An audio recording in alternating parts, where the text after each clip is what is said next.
Lampedusa, the southernmost point of Europe, just 70 kilometers from the shores of Africa. Kos, one of the Greek islands, just 5 kilometers from Turkey. Lesbos, even closer to Turkey. These beautiful, barren islands in the Mediterranean Sea are like life rafts for hundreds of thousands of men, women and children caught up in an epic human migration. My experience in this sector brings me to say that surely we need a collaboration of all European nations, because we find ourselves in front of a phenomenon that is of biblical proportions. Some of them were trafficked, some of them were very mistreated along the way. They've told us of being beaten by traffickers for asking for water, of seeing others who didn't make the journey, who died on the way. In 10 years, 20 years, when they write the history of this period we're living, they will say we are responsible for a genocide. The refugee tragedy and trafficking that began in the Strait of Sicily has spread eastward across the southern Mediterranean as desperate millions flee conflict and violence in the Middle East, North Africa and Sub-Saharan Africa. Each asylum seeker has a unique story, but nearly all have the same goal. I had to find a way to save my life. So I have to save my dear life. We take a risk to reach, to the safe life. I come to Syria and to Turkey to save my life and my family life, my children's life. We just hope for a safe life. They make dangerous crossings in flimsy boats from Tunisia, Egypt, Libya and Turkey, landing during the night or at dawn, exhausted but overjoyed to have reached the European Union. The mass migration across the Mediterranean in the years since the Arab Spring in 2011 has presented Europe with a moral and political dilemma that threatens to tear the Union apart. Deep rifts have emerged between nations about how to manage the wave of arrivals, and there is no agreement on common asylum policy. Some are building walls to keep people out. Others are building camps to keep people in. One of the founding principles of the EU, free movement between borders, has been repeatedly violated by the closing of frontiers. Where did it all start? The Mediterranean was a flashpoint for migration even back in the 1990s, after the collapse of communism in Eastern Europe, when ships carrying thousands of Albanians fleeing economic and social unrest pulled into Italy's eastern ports. Then, in the early 2000s, migrant boats began arriving on the shores of Sicily. Here at Donna Lucata, a dozen migrants drowned in a 2003 wreck that shocked the small community. The victims lie in unmarked graves in the peaceful Sicilian cemetery of Scicli. The tragedy was repeated again in 2005 and again in 2009. They were rare landings at the time, but only a glimpse of what was yet to come after the world radically changed in 2011. The world watched as the Arab Spring began in Tunisia in February 2011 and was followed by unrest in Egypt and Syria. Then, in September 2011, a bloody civil war erupted in Libya, NATO air power toppling Muammar Gaddafi. Instability across North Africa triggered a flood of landings. Lampedusa was on the front lines of an emergency that would spread across the entire Mediterranean basin. March 2011. Boatloads of people began arriving in rickety fishing vessels from Tunisia. Within weeks, the population of migrants had surpassed the number of inhabitants on the island. Giacomo had just started Radio Delta, the island's only radio station. Live from the studios of Radio Delta, good morning to all of you radio listeners, or Sha. Nel 2011 Lampedusa si è ritrovata In 2011, Lampedusa found itself hosting 10 to 11,000 migrants, and they were here for 45 days, camped out everywhere. gente accalcata dappertutto. There was even a place that was named the Hill of Shame, which is just over there, just beyond the port. Qui a 2 passi dal porto. Ci siamo trovati And we found ourselves witness to a terrifying scenario, as these people didn't even have toilets or a place for their personal hygiene. They were living in the streets, living on the beaches, living on the famous Hill of Shame by the ports. They were living in whatever they could find, overturned boats, boxes. I remember in the period, which was around March, it was one of the coldest years in the history of Lampedusa. They suffered a lot. The locals on Lampedusa generously opened their homes to help.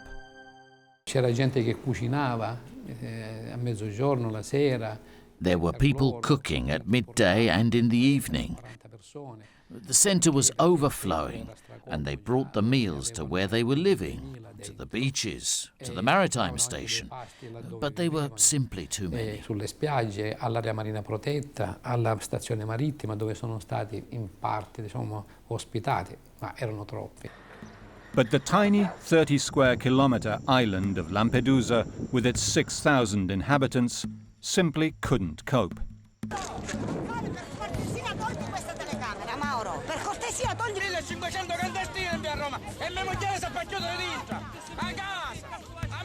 Tensions boiled over, with migrants setting fire to the overcrowded reception centre.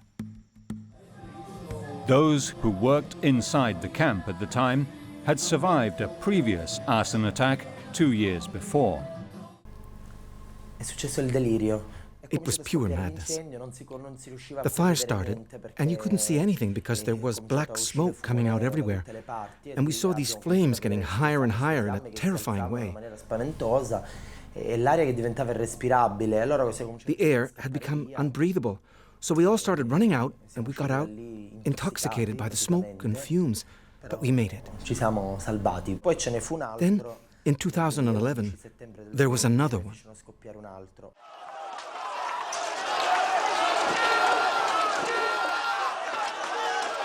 Camp conditions in Lampedusa were harsh, with months to wait in overcrowded facilities and no means of releasing the growing tensions as migrants demanded the right to move on.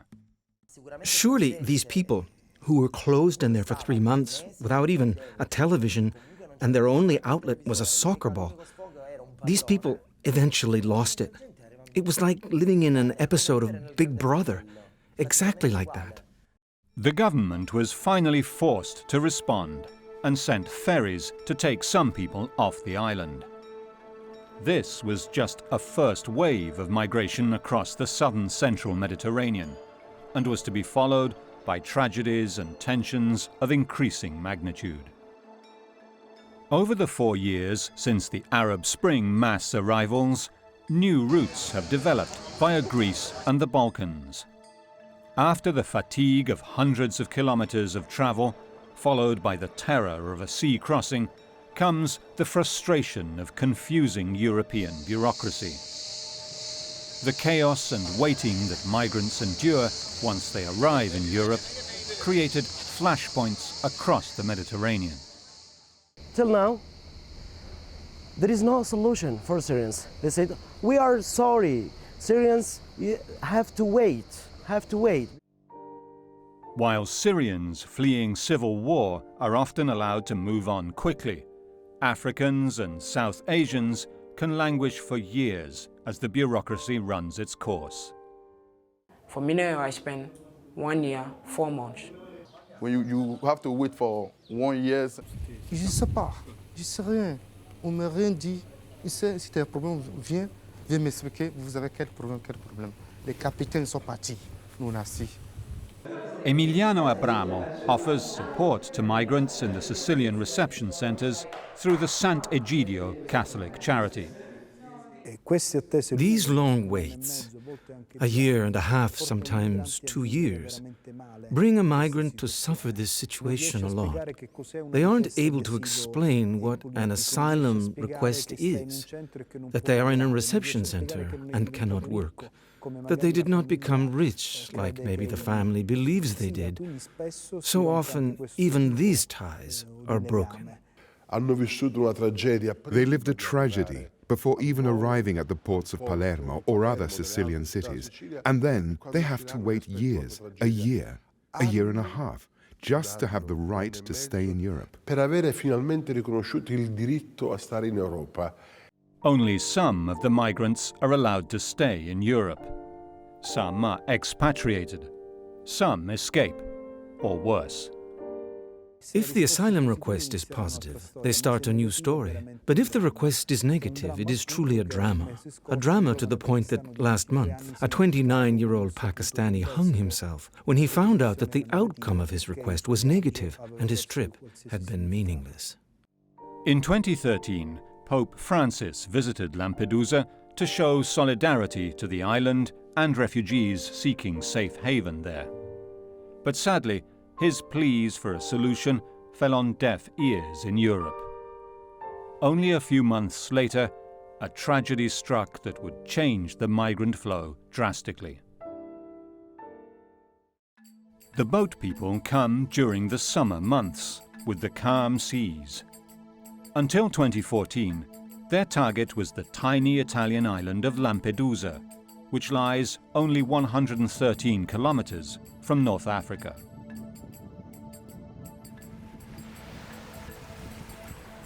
This white, sandy beach was declared the most beautiful in the world shortly before, just a few meters away, a migrant boat capsized. 366 men, women and children drowned. We were hanging out with friends. We heard about this huge mess that had happened, this huge apocalypse. So we all went down to the Rabbit Island beach, because we had heard it happened near there.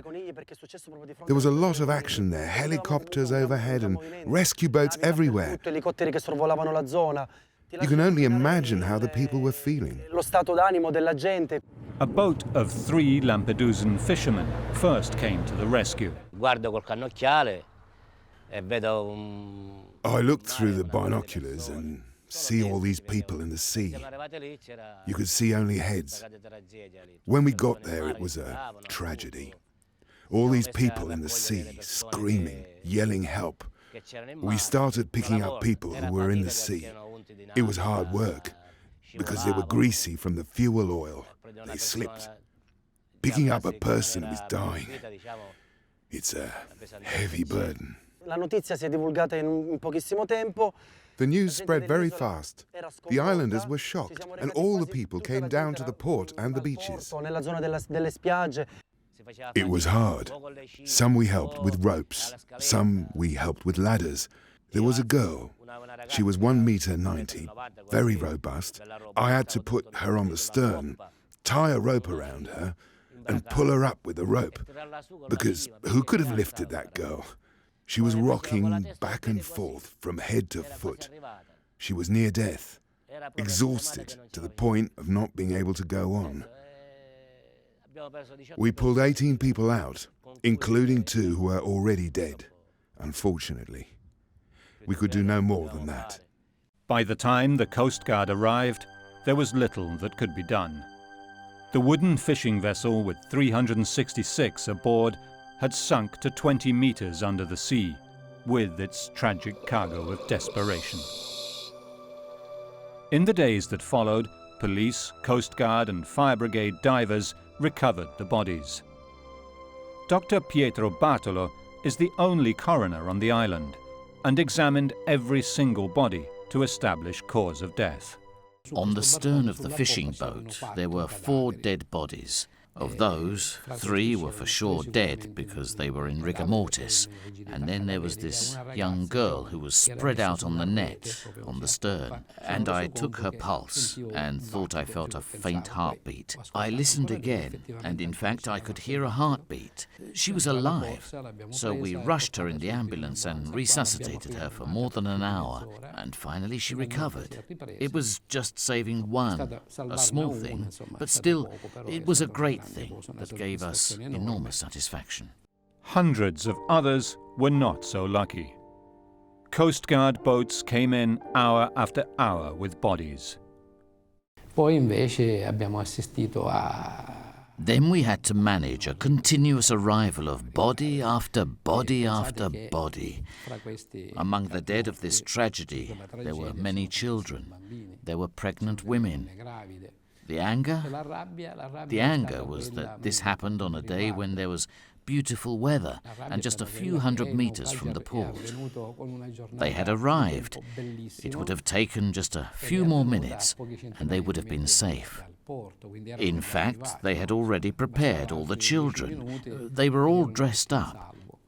And doing the inspection, I noticed this thing. Because they were about to land somewhere new, so they were all dressed up in a dignified way. And that really struck me, to see all these little children, all with their best clothes on. Well, it really hurt me. Una cosa che ha fatto tanto male.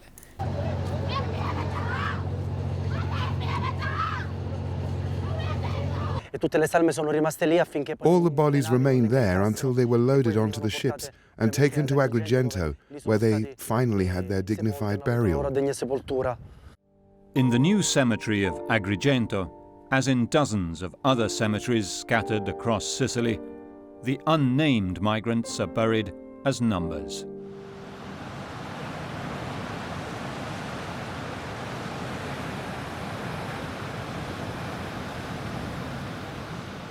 The government decided to take action.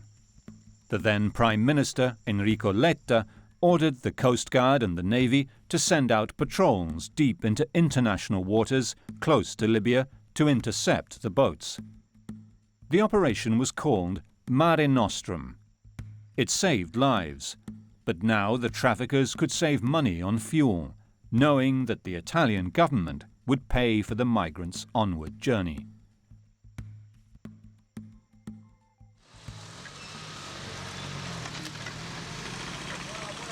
Palermo. Here in the bustling heart of the gritty Sicilian capital, Italian prosecutor Maurizio Scalia opened an investigation into the Lampedusa disaster.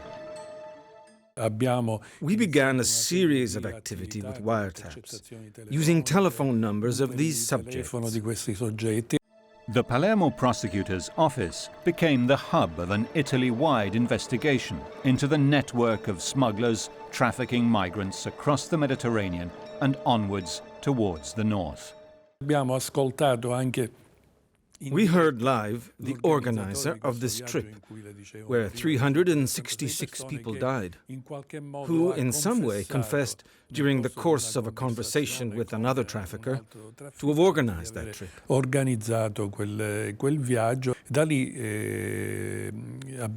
From there, bit by bit, we exposed this network of traffickers. In Libya, we identified the 2 biggest traffickers, and we even managed to get an arrest warrant from the judge. But evidently the political situation in Libya is very unstable, so we were not able to carry out the arrests.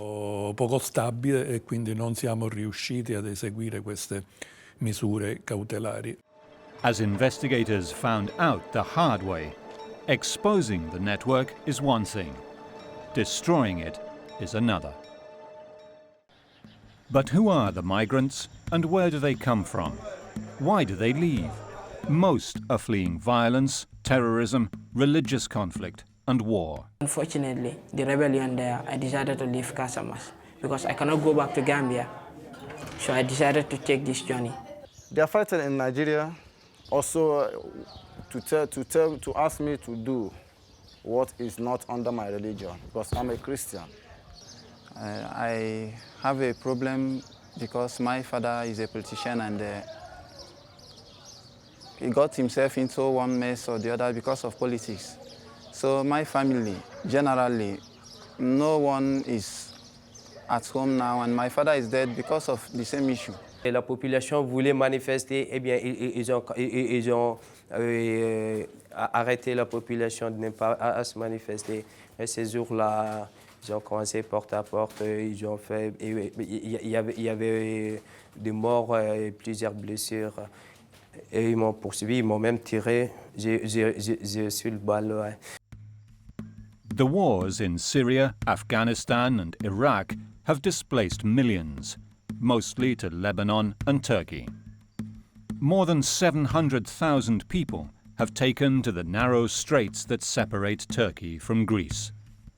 They then continue up the Balkan route toward northern Europe. Go to market, you're afraid. Somebody will come take the boat and you enter inside the people and bomb it and kill the people. Small girl, small boy, women, anything, men's, that men's for shops. What do? This kill and this kill. We fled, from the war. Assad's barrels and ISIS knives, terrorists. You don't have a choice when you go to the army. You have two choices. You have to choose one of them. You don't have any third option. You have to kill or to be killed. Others are fleeing famine and abject poverty. Abdul Lahab was kidnapped from Abidjan and sent to work in the mines of Mauritania, where his civil rights were denied for one simple reason. Je suis parti, je suis venu à la police. Il dit non, parce que j'ai un problème, comme ça. Il m'a dit quoi, le policier, le commissaire, il m'a dit quoi, parce que tu es noir. From there, he moved on to Mali, Niger, Libya. The sub-Saharan migrants are trafficked from one heartless smuggler to another, all the way up through Africa, including a dangerous journey through the Sahara Desert. Almost 4 to 5 days I'm in the desert before I reach Libya. So it was really a horrible journey, without no food, without no water. What I see in the desert, I don't think I will ever saw that in my life again. Definitely. So many people died, so many people lost their life. Well, our car was robbed by the rebels in the desert, and at the end, by God's grace, I was the only one that succeeded. The rest actually was saved later and returned back to Niger.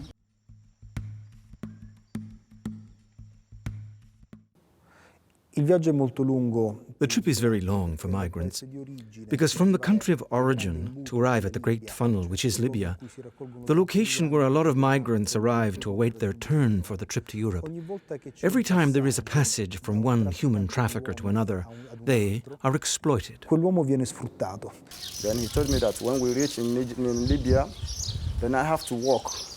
If I'm walking, I'll be walking under him until that money is completed. So I agree with him. Then he take me off with his group people to Libya. Those who survive the Sahara are often imprisoned the moment they cross into Libya. I have no document. I was arrested by Libya soldiers. While I was going to Tripoli, I was caught by the soldier and taken to prison. They take me to prison. J'ai montré mon passeport parce que il y a plus de papier de Mauritanie déjà. J'ai montré mon passeport. Mais pourquoi il m'a caché pour rentrer?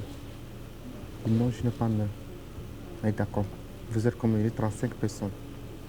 D'accord. On va en prison. The police usually ask for a document. And if you don't have a document, you go to prison. If you have a document, they ask for a stamp. And if you have a stamp, they rip out the page. And you go to prison anyway. Gadron, that's where I arrived. But when we arrived there, we went to prison straight.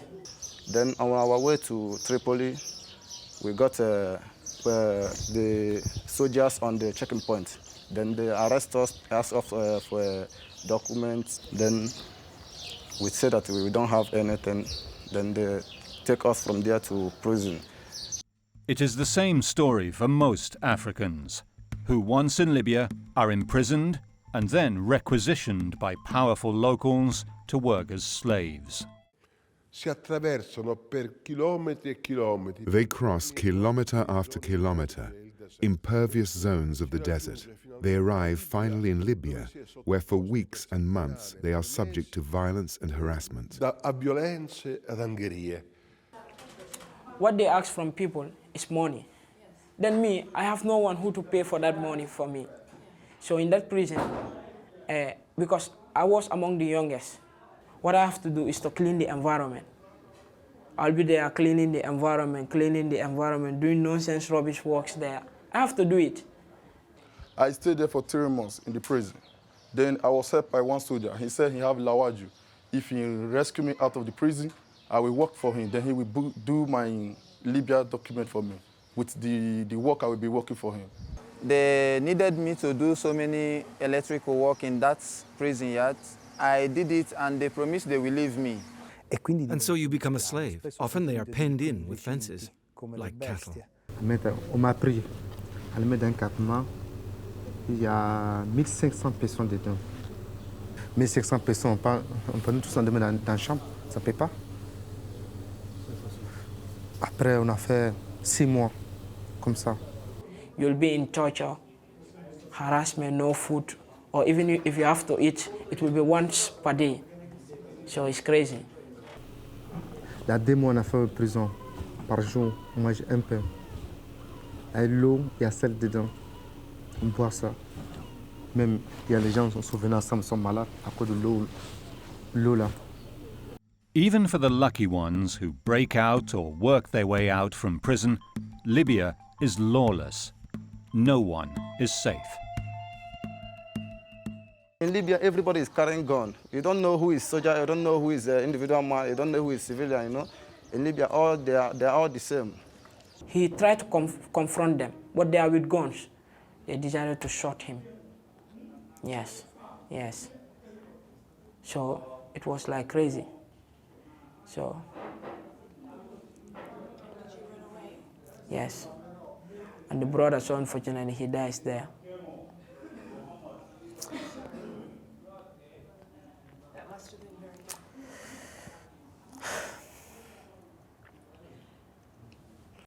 They are pushed out on rickety boats or rubber dinghies from the coasts of Egypt, Turkey, Libya.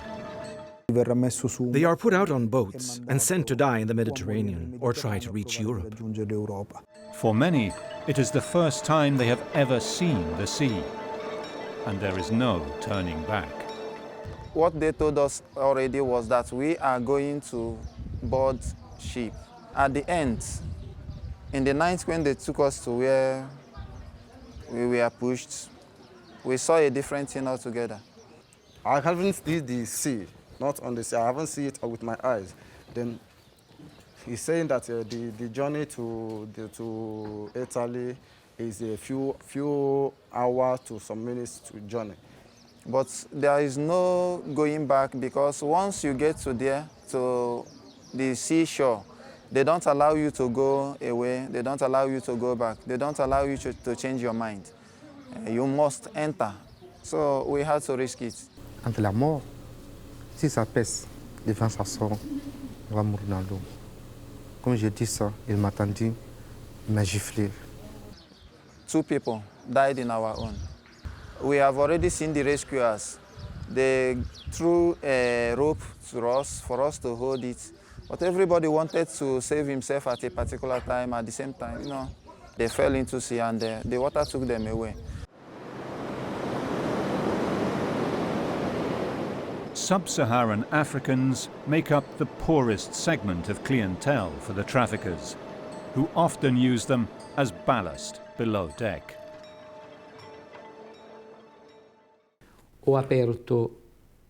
I opened the hold and went down and was walking on the dead. There were 25 corpses that had been closed in the hold just as ballast. In fact, some of them were beaten with sticks, and during the inspections of the bodies I found broken bones and head wounds. So they closed them down there, and they died there in a matter of minutes. The poorest black Africans, who are used as ballast on larger boats, often die from suffocation due to engine fumes, or drown if the ship goes down. But on the top decks, traffickers pack the boat with higher-paying passengers who have already paid for the trip. I sistemi di pagamento sono assolutamente primordiali, basati sulla fiducia. The payment systems are absolutely primordial, based on trust, known as the Havala method. And in fact, we can't get to the organization from a financial way. It is a patrimony that has a minimum risk for their investment. If there is a shipwreck, in any case, the money has already been deposited. Un naufragio, ormai il denaro è stato incassato. Each leg of the journey has a price. 700 dinars. 1,300. $1,000. 2,000, 1,000 euro, and come by pont to coast. We determined that the trip from Eritrea to Libya is approximately $5,000.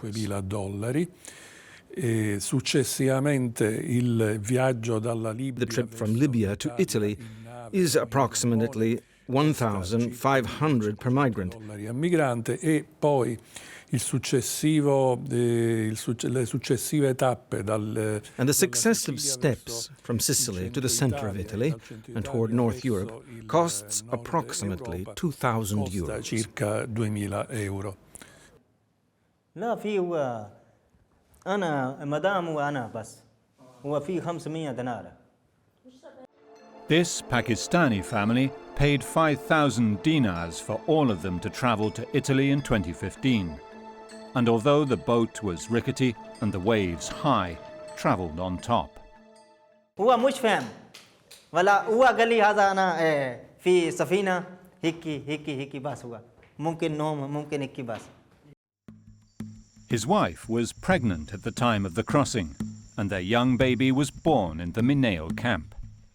This former NATO Air Force base is the largest reception centre in Europe. ثلاثة بابينو هذا بابينو مدام فكر كبير أنا واجد.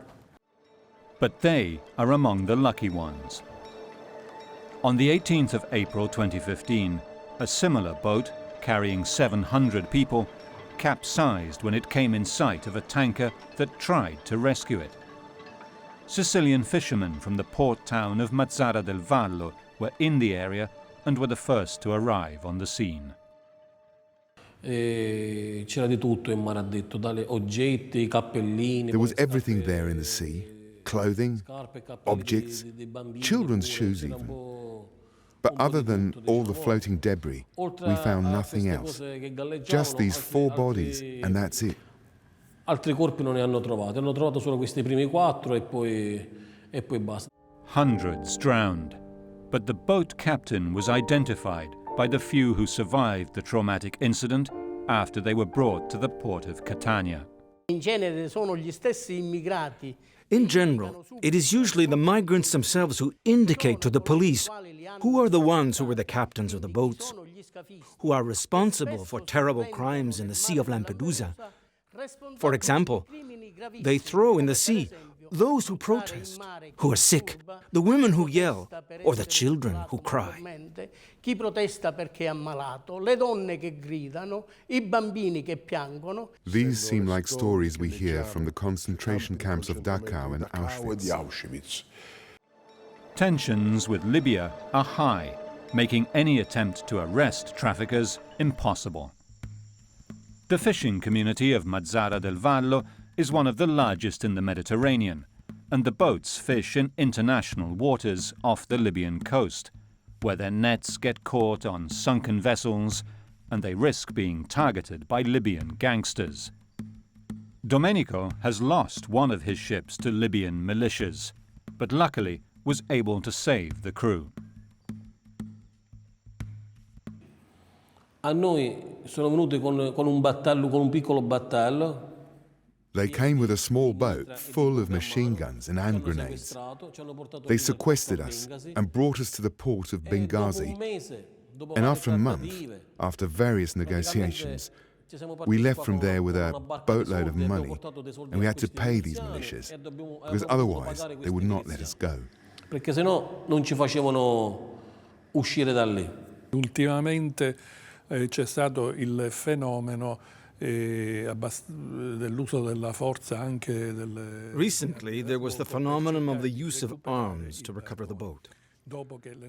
After the Coast Guard ships have rescued the migrants, they get close to the traffickers' boats, shoot against our boats, and try to recover the dinghy. Con dei barconi i trafficanti sparano verso le nostre imbarcazioni e cercano di recuperare l'imbarcazione, il gommone. The mobilization of European fleets now patrolling the waters off Libya will make it more difficult for the traffickers, who have been making huge profits for years. But perhaps the only way to effectively disrupt this lucrative market is to offer safe and low-cost passage, a humanitarian bridge. The Mediterranean Sea covers some 2.5 million square kilometers from Spain to Israel. Nearly 1 million people crossed it by boat in 2015 to reach the shores of Europe, mainly via Italy and Greece. They transit through Turkey, Egypt, Libya, sometimes paying multiple smugglers along the way. Some are pushed directly out to sea. Others are taken to mother ships before being offloaded onto smaller boats near European waters. The crisis began with refugee and migrant arrivals in Italy.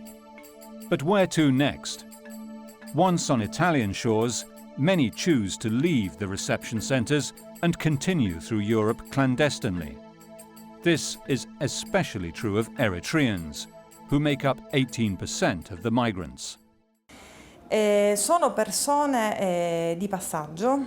These are people passing through, the so-called invisibles, people who escape from the centers, pass by us to get something to eat, and then come together to take a bus either to Rome or Milan before leaving Italy. Their objective is to reach other family members in Northern Europe. Diciamo che il loro obiettivo è quello di raggiungere i propri familiari nel nord Europa. They continue north by bus, truck or train toward the Alps. Here in the fashion capital of Milan, they rest in the empty glass storefront designed for window shopping in the train station. They often rely on help from volunteers. But in the spring of 2015, the refugee crisis shifted eastwards, with nearly 2 million Syrian refugees in Turkey and another million in Lebanon beginning to migrate toward Europe via Greece and the Balkans. These are the narrow straits that separate Turkey from Greece. Just a few kilometers. With a night of fine weather, the crossing is easy. It's simple, like everybody else. We get on the boat, we took the direction and we started the engine. That's all. It's simple.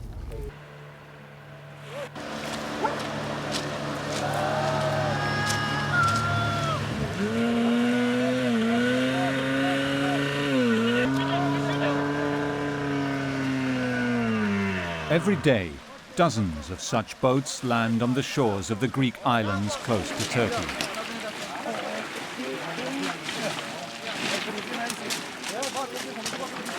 Here, on Lesbos, new arrivals strip off their soggy life jackets and then must walk 70 kilometers to this crowded reception center, where they must wait to be registered and wait some more before being allowed to leave for Athens. In the most crowded periods, migrants resorted to sleeping rough and sought shelter in the makeshift tent cities throughout the port. Accidents can be deadly, though, even in these benign waters. This image of a Turkish soldier carrying 2-year-old Elan Kurdi on this tourist beach near Bodrum shocked the world. Since then, dozens have drowned in these same waters. This is the remote Turkish beach on the Akiarlar Peninsula where the boats leave from. Signs of recent activity are everywhere. During the day, men climb the mountainous promontory to prepare boats for the evening's activity. When the sun goes down on Bodrum, desperate refugees make their way up the dark, thorny paths here to the takeoff point. Jamal was a Sunni, an officer in the Iraqi army who had to flee. I work in the Army Iraq, officer in the Army Iraq, and that's danger for me to stay in Iraq. Because the militia is kill any person he work in the army, in less time he kill him. This is the beach where Jamal's children took a small boat on the night of September the 2nd, 2015, hoping to make the trip from Bodrum to Kos in an hour. When he come to go by boat, this boat is small. Maybe he for 10 person, but he got with him 17 person in this boat. After they come, before they receive to Kos, he have accident during in the sea. Some people dead, some people swimming to another side, to Turkish side, and some people is lost. 3 people lost. My children with 2 children, he lost. We don't found anything in Turkey.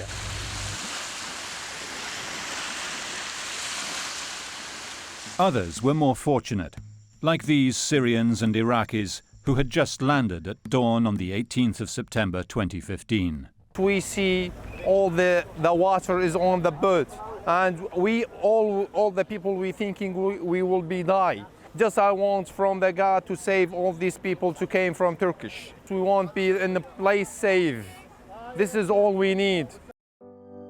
For those who do make it, the welcome on Kos is quite different from the reception they receive in Italy. This group has just been rescued by an Italian finance police vessel in the straits between Bodrum and Kos. They use their life jackets as mattresses and wash where they can. They are given no official information, but simply told to go to the Frontex office to be identified.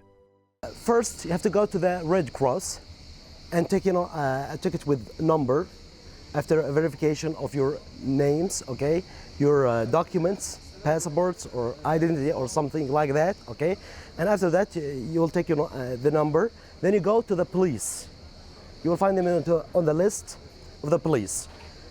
Although these islands are part of the European Union, the fingerprinting is not recognized by the rest of Europe, and Greece refuses to give them refugee status. In Italy as well, migrants often will do anything to avoid being fingerprinted.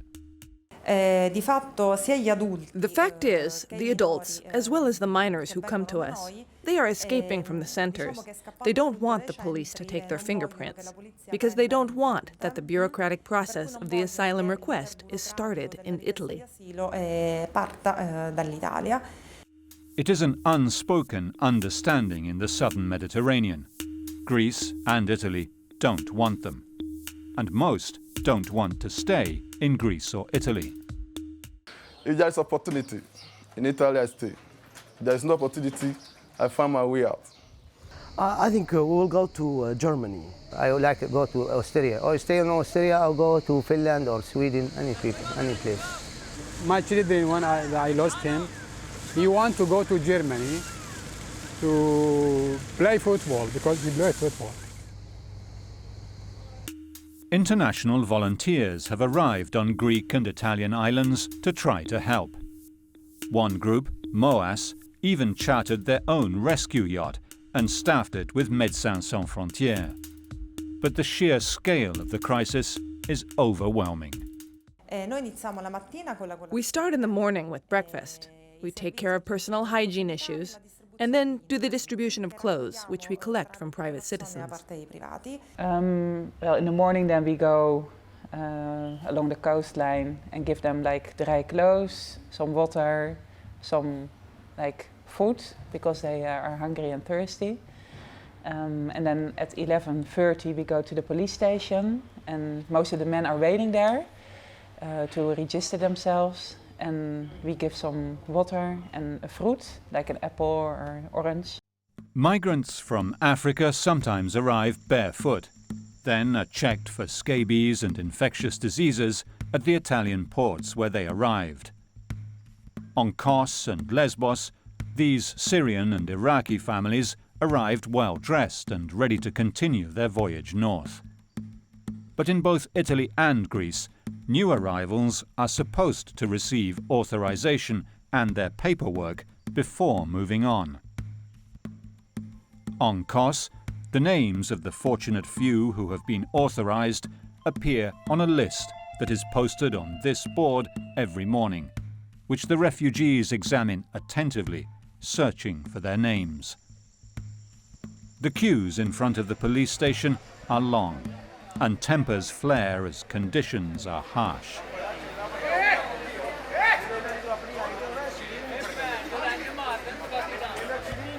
Abandoned hotels often become a home from home for migrants seeking shelter. On Kos, they flocked to the Captain Elias on the outskirts of town. When local authorities closed it due to squalid conditions, migrants were forced out onto the streets. They began living in tents near the police station and in the park until their papers were ready. The park became known as the jungle. Then they went to a park known as the jungle. That is where they live, mostly sleeping on the ground or sometimes on cardboard boxes. And the Syrian families, when they arrive, they often get rooms in the hotels, usually for 15 euros a night. And it is this way that pristine beachfront destinations across the Mediterranean, once reserved for wealthy tourists, have become the starting point of the most desperate, epic migration crisis Europe has undergone since World War II. When the vital paperwork comes through at last, refugees can move on to the next phase of their long march. About 24 hours to Macedonia, then maybe 7 to 10 hours to Serbia. Then we get the Hungarian borders, the most difficult border. And there is the problem and the hardest part of the journey. While Syrians are financially better off and can find places on the ferries that carry refugees to the continent, the drama of less fortunate migrants often leaves them vulnerable. This young man traveled on foot and by bus from Pakistan to Istanbul. 100 Pakistan. In road, sleeping. He paid $1,000 to go to Greece, but was told by smugglers he could not continue because priority was being given to Syrians. You are not coming to Akyala. Ne? You are Pakistani. Ne Pakistani joke. Pakistani money where you send you. Now he's out of money and is stuck at the Bodrum bus station. This is his bed. Investigators say a growing concern is that smugglers' networks extend into the heartland of Europe. In general, when they arrive in Italy, the migrants already have the cell of the trafficker who is going to take care of their trip to Central or North Italy and then into North Europe. They contact them and sometimes have them escape from the reception centers. Organized crime is also finding ways to profit from lethal trafficking of human cargo. One infamous mob boss in Rome even boasted that migrants were a more lucrative trade than drugs.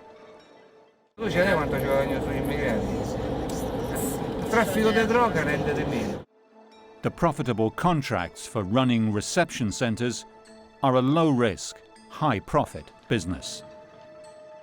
Children travelling alone are among the most vulnerable. Sometimes they fall prey to prostitution or organ harvesting rings.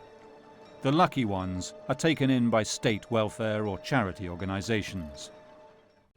There is certainly a torpid network of trafficking of children's organs who are taken and used by these death merchants and then only later taken on to the second reception, the so-called second reception. These teenagers have been through so much to be so young. One teenager I spoke to, he talked about just wanting a home, a place that his mother and his brother and he could live. Unfortunately, they were separated. When he left, there was fighting. He had to run for his life. He doesn't know if his mother and his brother are alive. But we just spoke and he talked about craving that, of having a home that they could live in together. Others want to rejoin their family, to just be able to call them, to have a settled life. It's a very basic set of needs that people want because they've been away from home. You have to keep in mind it's not just weeks. In some cases it's months, it's maybe 2 years. Abbiamo avuto diversi minori. We had various minors who asked us for first aid or sanitary help because they had scabies or dermatological problems. We offered to take them to the hospital, but they refused because they don't want to be identified. Loro si sono rifiutati per paura di essere identificati. The families who are fleeing Syria have seen incredible amounts of violence. The children who lived in Syria have seen people shot, have seen, often been the victims of violence directly themselves. So as that conflict has gone on for more than 4 years, you see that people have been through these very traumatic experiences, even young children, the pictures they draw. It shows what's pushing them out of Syria into neighboring countries, but also to make such a long journey. Although introducing illegal immigrants into the European Union is a crime, punishable with jail sentences, where there is demand, market forces are insurmountable, making the crisis unlikely to wane until stability is achieved in the countries of origin. There is no choice, mister. There is no choice. Even if you die under barrels, okay, or terrorist attacks, or cross the sea with its dangers to go to the safe land.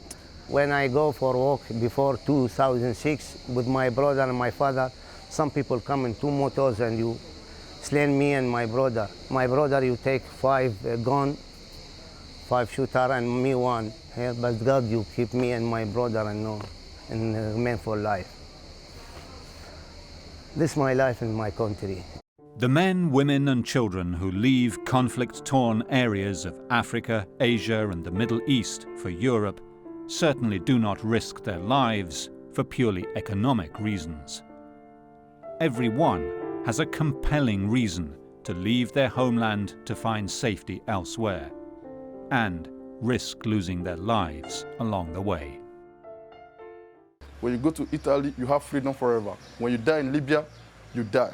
When you stay in Libya, no more freedom. Because Libya, today negative, tomorrow positive. When you are here, you might die. When you are here, you might succeed. But when you go to Europe, you will succeed forever. If you succeed in the Mediterranean Sea, you are free forever. I don't have a choice.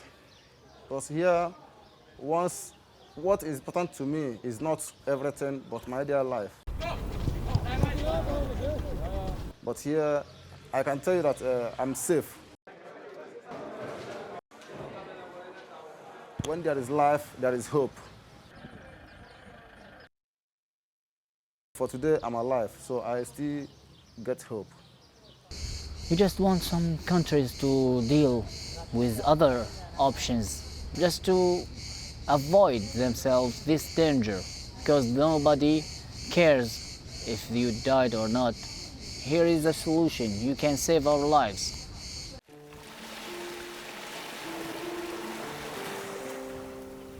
Unless the international community acts soon to provide safe passage for refugees and prevent lethal trafficking of human cargo, thousands more will die, taking their hopes and dreams with them to the bottom of the Mediterranean Sea.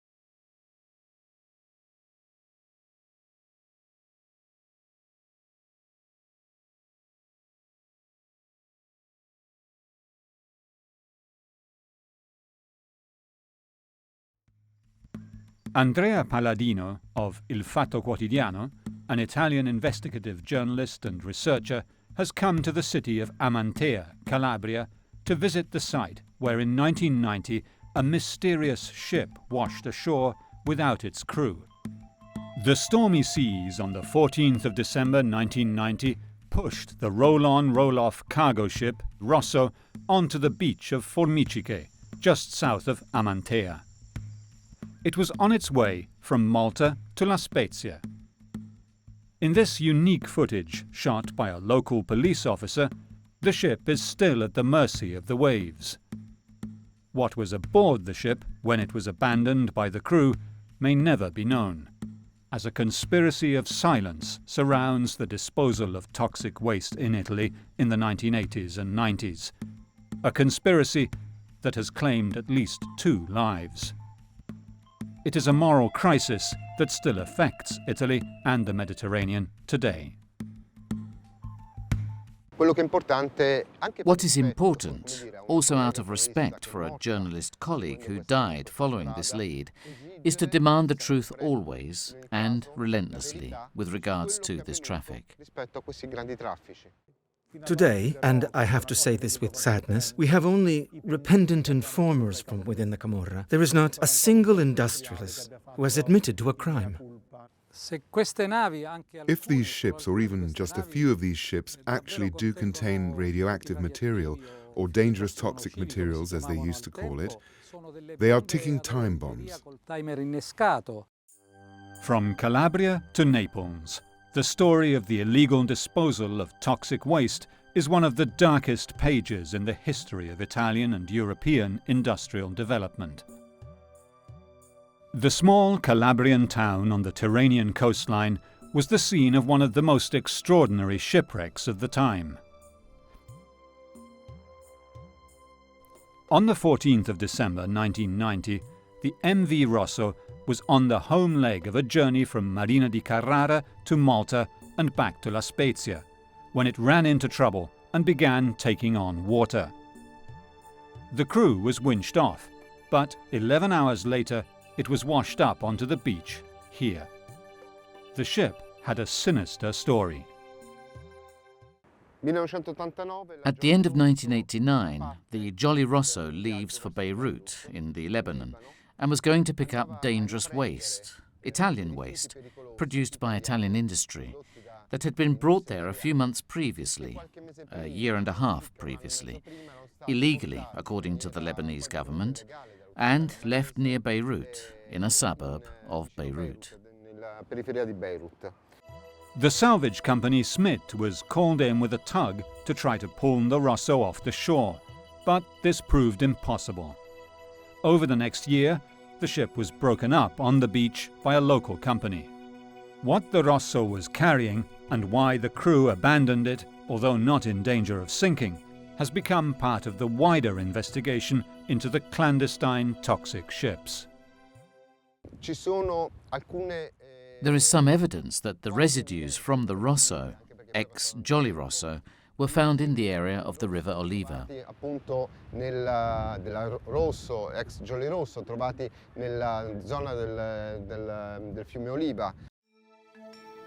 Another train station, another mystery.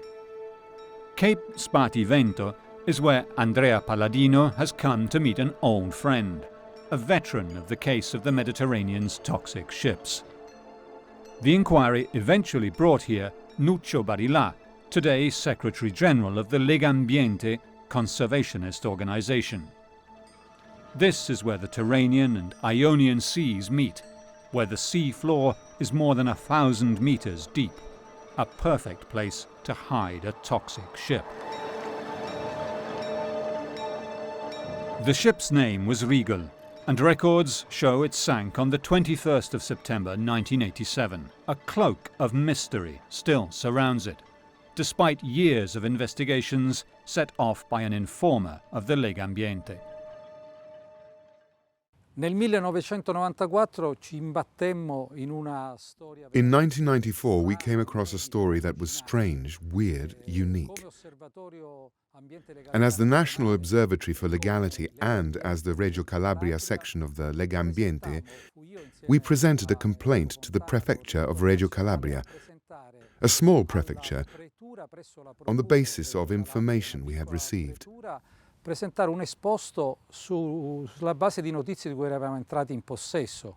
The informer told the activists that the local mafia, the 'Ndrangheta, was carrying toxic waste from ships that docked in Calabria to be hidden in the caves of Aspromonte, the wild mountain range of Calabria. The complex and wide-ranging investigation met with institutional hostility and cover-ups. Still today, the rivers and sea in the area present worrying signs of radioactivity. What has been established is that this sea has significant contamination of heavy metals and cesium-187, and this has been established in analysis done by Italian environmental agencies.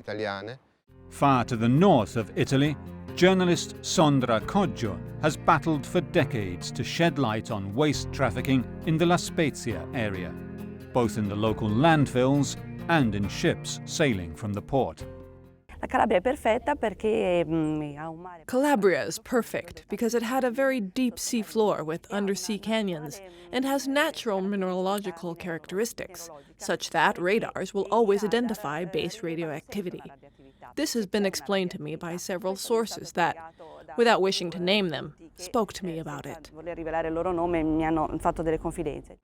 Just 20 minutes by car from La Spezia is the port of Marina di Carrara, specialized in loading marble from the most famous marble quarries in the world. Many of the mystery ships left either La Spezia or this port. Marble dust is heavy and known to mask radioactivity. In quel periodo, per esempio, fu decisivo. At that time, for example, the contribution of the Forestry Police of Brescia was decisive and extremely important.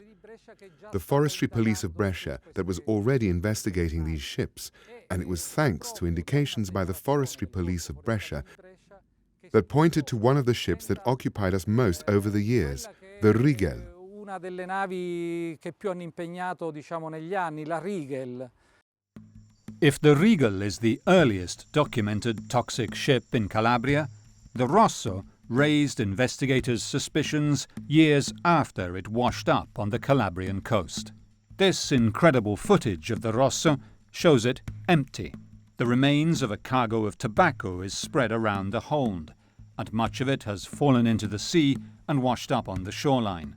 The outside of the ship has been damaged by an attempt by another ship to tow it before it reached the beach.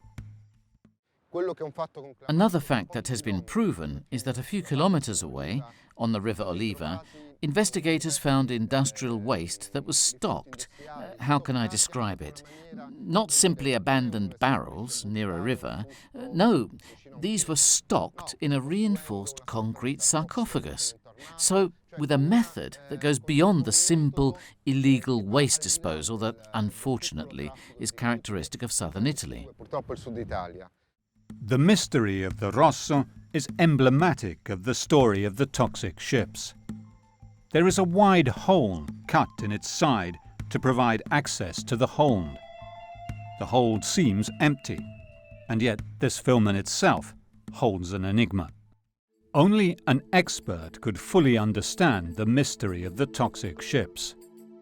One of the key players in the investigation was a Coast Guard captain, Natale De Grazia, who brought his technical knowledge of commercial shipping to the table.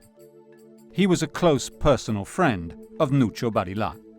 Natale De Grazia, io l'avevo già conosciuto da ragazzo. I knew Natale De Grazia as a youth, in the quarter we lived in the playing fields of Gallico Marina. Then I met him again as a young officer of the Coast Guard. He became our reference in the 1980s for the environmental battles we were fighting. Negli anni '80 per tante battaglie ambientali che facevamo. Andrea Palladino wrote a book about the global aspects of toxic waste disposal with a colleague, Sandro Mattioli, who lives and works in Berlin. During the research for the book, it quickly revealed that the waste problem was actually not waste being brought to Germany, but rather waste that was being disposed of down to Italy as well as to Africa in the past. So on this theme, my friend and colleague Andrea and I, we researched for a long time, and this is how the book came about. The economic boom of the 1970s and 80s led to the growth of production of industrial waste, in quantities and of types that had never been seen before. In Europe, there are no less than 100 nuclear electricity generating plants. In 1986, the Chernobyl disaster showed the risk the world was running with nuclear energy. Then there are the hospitals, which use hundreds of kilos of toxic X-ray material every year, not to mention chemical and petrochemical plants. Stocking or destroying radioactive waste that takes thousands of years to break down was becoming a nightmare for Europe. In the 1980s, the Nuclear Energy Agency developed a research project on the shores of Lake Maggiore between Italy and Switzerland to test whether heavy torpedoes, free-falling penetrators, could be literally dropped at high speed into the muddy floor of the world's seas, so deep that they would do no harm to anyone. The project was abandoned in 1987, and in 1993 the solution was officially banned by the London Convention. Di questo progetto si impossessò un signore. This project fell into the hands of a certain Giorgio Comerio, who set up a company, the ODM, Oceanic Disposal Management, and together with others who gravitated in the area of waste disposal, with contacts with foreign states and so forth, took the project forward privately. Eccetera, eccetera, lo portò avanti privatamente. In May 1995, the Forestry Police, together with Captain De Grazia and the Carabinieri, searched the home of Giorgio Comerio, the entrepreneur whose plan it was to sink radioactive waste in the seabed. They find several items and some diaries that are among the evidence of the inquiry, and in the materials handed over to the Parliamentary Commission. And on the page of the 21st of September 1987, there's a phrase which reads, "Lost the ship." Captain De Grazia notes that from his own research that the only ship to sink on that day was the Rigel. Personalmente ho partecipato con un gruppo di giovani volonterosi amici, abbiamo deciso di investire tempo e denaro per realizzare un progetto e un'ipotesi di fattibilità ingegneristica. The Rigel allegedly sank on the 21st of September 1987, off the coast at Cape Spartivento. It was the subject of a court action brought by Britain's insurance brokers Lloyd's, who refused to pay compensation because they suspected the ship had been scuttled.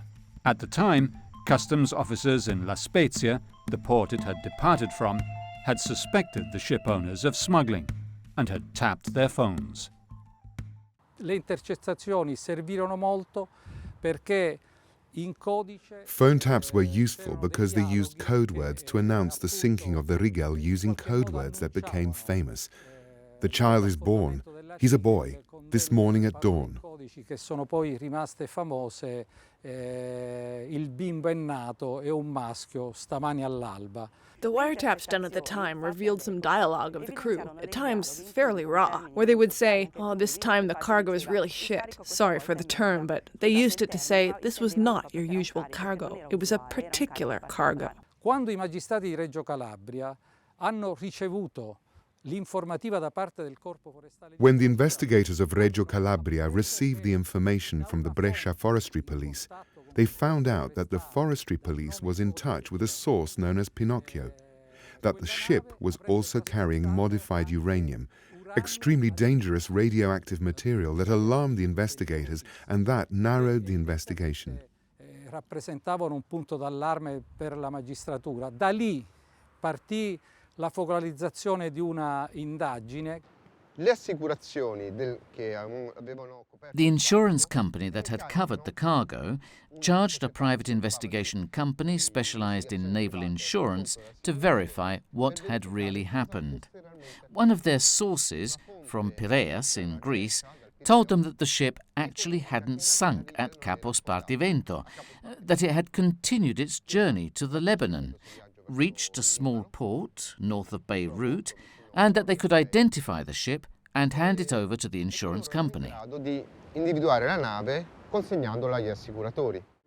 New research by Andrea Palladino and a colleague, Andrea Tornago, has shown that it is possible that the Regal actually completed its journey, and the alleged sinking was an elaborate smokescreen so that the waste could not be traced. Quello che vi viene raccontato che sostanzialmente era stata ridipinta. What they are told is that the ship had been repainted, ready to change IMO number, name, and return to the seas. The 21st of September 1987 is the date of arrival in Beirut of the ship Radost that brought Italian waste to Beirut, the waste that would be retrieved by the Jolly Rosso, which is another story. And there's something else. There's an acronym on the page of that diary, which is the acronym of the company that actually carried out the search for the Regal. Che avrebbe fatto, la ricerca della Regal. During the same search, the investigators allegedly also found the death certificate of an Italian journalist murdered in Somalia in 1994. Somalia was one of Italy's client states until the devastating civil war of 1992. Somalia was certainly the arrival point of Italian waste, so much so that one of the first voyages of one of the first toxic ships, the Lynx, which left Marina di Carrara in 1986, headed for Djibouti, which is a French protectorate, next to Somalia, which was probably a cover. This is a supposition, but there are certainly no waste treatment plants in Djibouti, that's for sure. The Ilaria Alpi case is one that still torments the Italian judicial scene and has been dogged by cover-ups and judicial errors. These pictures of the journalist and her cameraman, Miran Hrovatin, were taken by photojournalist Raffaele Ciriello, later killed in Palestine. Ilaria Alpi makes her last journey in March 1994, and she leaves for Bosaso. Bosaso is in the north of Somalia, far from the conflict. It wasn't an area of conflict. On the 14th of March, in the afternoon, she arrives in Bosaso port, and there's a key interview with the Sultan of Bosaso, where there's a suggestion, where it becomes clear that Ilaria Alpi is interested in a Somali shipping company, supported by Italian cooperation money, based at that time in Gaeta. The fishing company Shifco, managed by Omar Said Mounye, a Somali who ran the business from Italy, was later identified by the United Nations as covering an arms smuggling operation, as these documents show. The tape brought back from Somalia shows a strange cut during the interview. Invece non crede che sarebbe importante che si sapesse che c'è questa...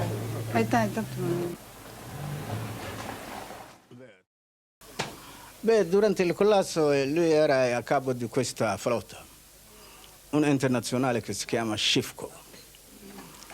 Ed era una proprietà praticamente del Siad Barre. E lui li faceva l'amministratore. A few hours later, Ilaria Alpi and her cameraman were shot dead in the streets of Mogadishu. They were violent times, but this seemed more like an execution, said her friends. There's a story tied to several documents attributable to the Italian secret services that indicate that there was a mission underway by our military intelligence, special services essentially, outside the military intelligence, so groups of special intelligence forces, I don't know what they are officially called, that was being carried out at that time in Bosaso. Obviously, This suggests a particularly worrying context with regards to the death of Ilaria Alpi. What is certain is that when Ilaria Alpi returns to Mogadishu, together with her cameraman, Miram Hrovatin, she is killed in an ambush to all effects. And what is certain, and always happens in these stories, is that the following investigations are dogged by evidence tampering, false leads, and epic failures. Another mysterious death blocked the investigation into the toxic ships. On the 12th of December 1995, Captain Natale De Grazia and colleagues were on their way up to La Spezia to collect key evidence that could have proved decisive for the investigation, when the Coast Guard officer died of an apparent heart attack. Molti magistrati erano stati minacciati. The investigators had been threatened. Some of them followed. Strange things were happening around this investigation, so much so that due to the seriousness of the crimes and the international implications, the magistrates felt obliged to inform the President of the Republic, due to the delicate nature of the investigation. They were about to open a complicated can of worms, and De Grazia was a key that opened many doors. Era veramente una chiave che apriva tante cose. Quell'inchiesta poteva avere una svolta. That investigation could have turned a corner, and that corner was represented by a ship. And this is a story of ships. And it was the Latvia that had once belonged to the Soviet Secret Services, the KGB, which at a certain point, and this is 1995, there's a source of the group of investigators that were following the toxic ships that told them the ship was about to leave port and that it was going to be used to carry dangerous cargo, probably radioactive. Probabilmente radioattivi. Natale De Grazia had turned an unwelcome spotlight on the toxic ships that left from the port of La Spezia, and the Latvia could have been crucial to the investigation. Later, he was found to have been poisoned. Il problema è che questa nave parte tipo una settimana prima del viaggio di Natale De Grazia, senza nessuno sapesse nulla. The problem is that this ship leaves about a week before Natale De Grazia's journey, without him knowing it. Official documents say that it was towed. By then it was a wreck. It had been burned too. Towed to Turkey. I and other colleagues have written to the yards that should have received this ship, but we never received a reply with regards to what happened to this ship, so there is no certainty about what happened to it. It is the epilogue to an investigation that evolved over the 1990s that involves the death of Natale De Grazia. Occupò gli anni 90, che si sovrappone appunto alla morte di Natale De Grazia. Investigators found that the hub of the traffic was La Spezia and the nearby port of Marina di Carrara.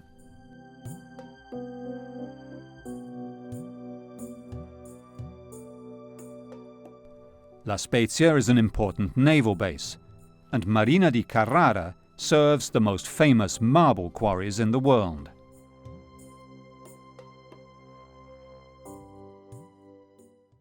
A volte ci sono carichi che non hanno senso, ad esempio. Sometimes there are cargoes that have no sense. Often, for example, there is a cargo of marble granules or residue, or cement blocks, which have such a low economic value that it makes no sense to carry them. So, analysing this data, we find out that there are dozens and dozens of sinkings that are at least suspicious. Di incidenti perlomeno sospetti. The case became bogged down until 2005, when there was a new opening into the dark world of the sunken toxic ships of the Mediterranean. Dr. Giordano Bruno of the Paola Prosecutor's Office opened an investigation on the basis of information he received, according to which there is a possible sighting of a wreck a few kilometers out from Amantea, so a place that falls in line with the story, at Cetraro. A cargo ship with a significant name, the Kunski, another name that goes back to Beirut in 1989, because the Kunski was used in the operation to recover the industrial waste from Beirut. Francesco Fonti, an ex-member of the Calabrian Mafia, delivered to the Italian magazine Espresso a 49-page document that names the ships containing toxic waste that he personally sank and their locations. A search by the Coast Guard delivered these pictures, shown on all national and local TV stations. Pictures from over 400 meters depth to the investigator's desk. They seemed to confirm the words of the mafia turncoat.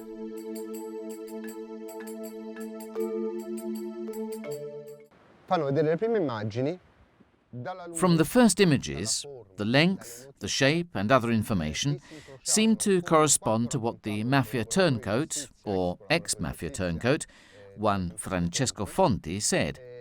That ship, as filmed in this first underwater search, corresponded to the Kunski.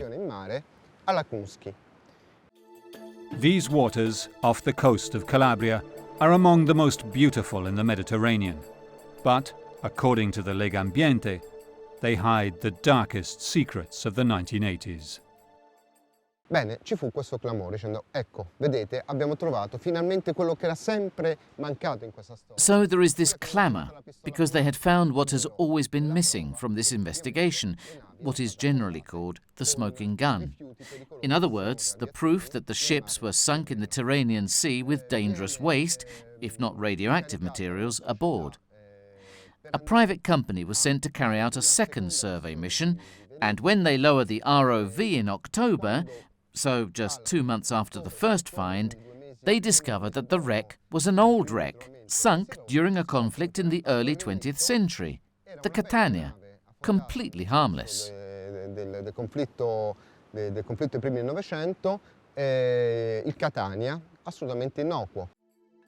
Analysis of the seawater here shows traces of radioactivity, so much so that fishing was forbidden for months. But the wreck of the Kunski has never been found. However, prosecutor Bruno, who preferred not to be interviewed but confirmed his findings, continued to investigate the Rosso case. Investigators eventually traced the waste that had been removed from the hold to the place it had been dumped.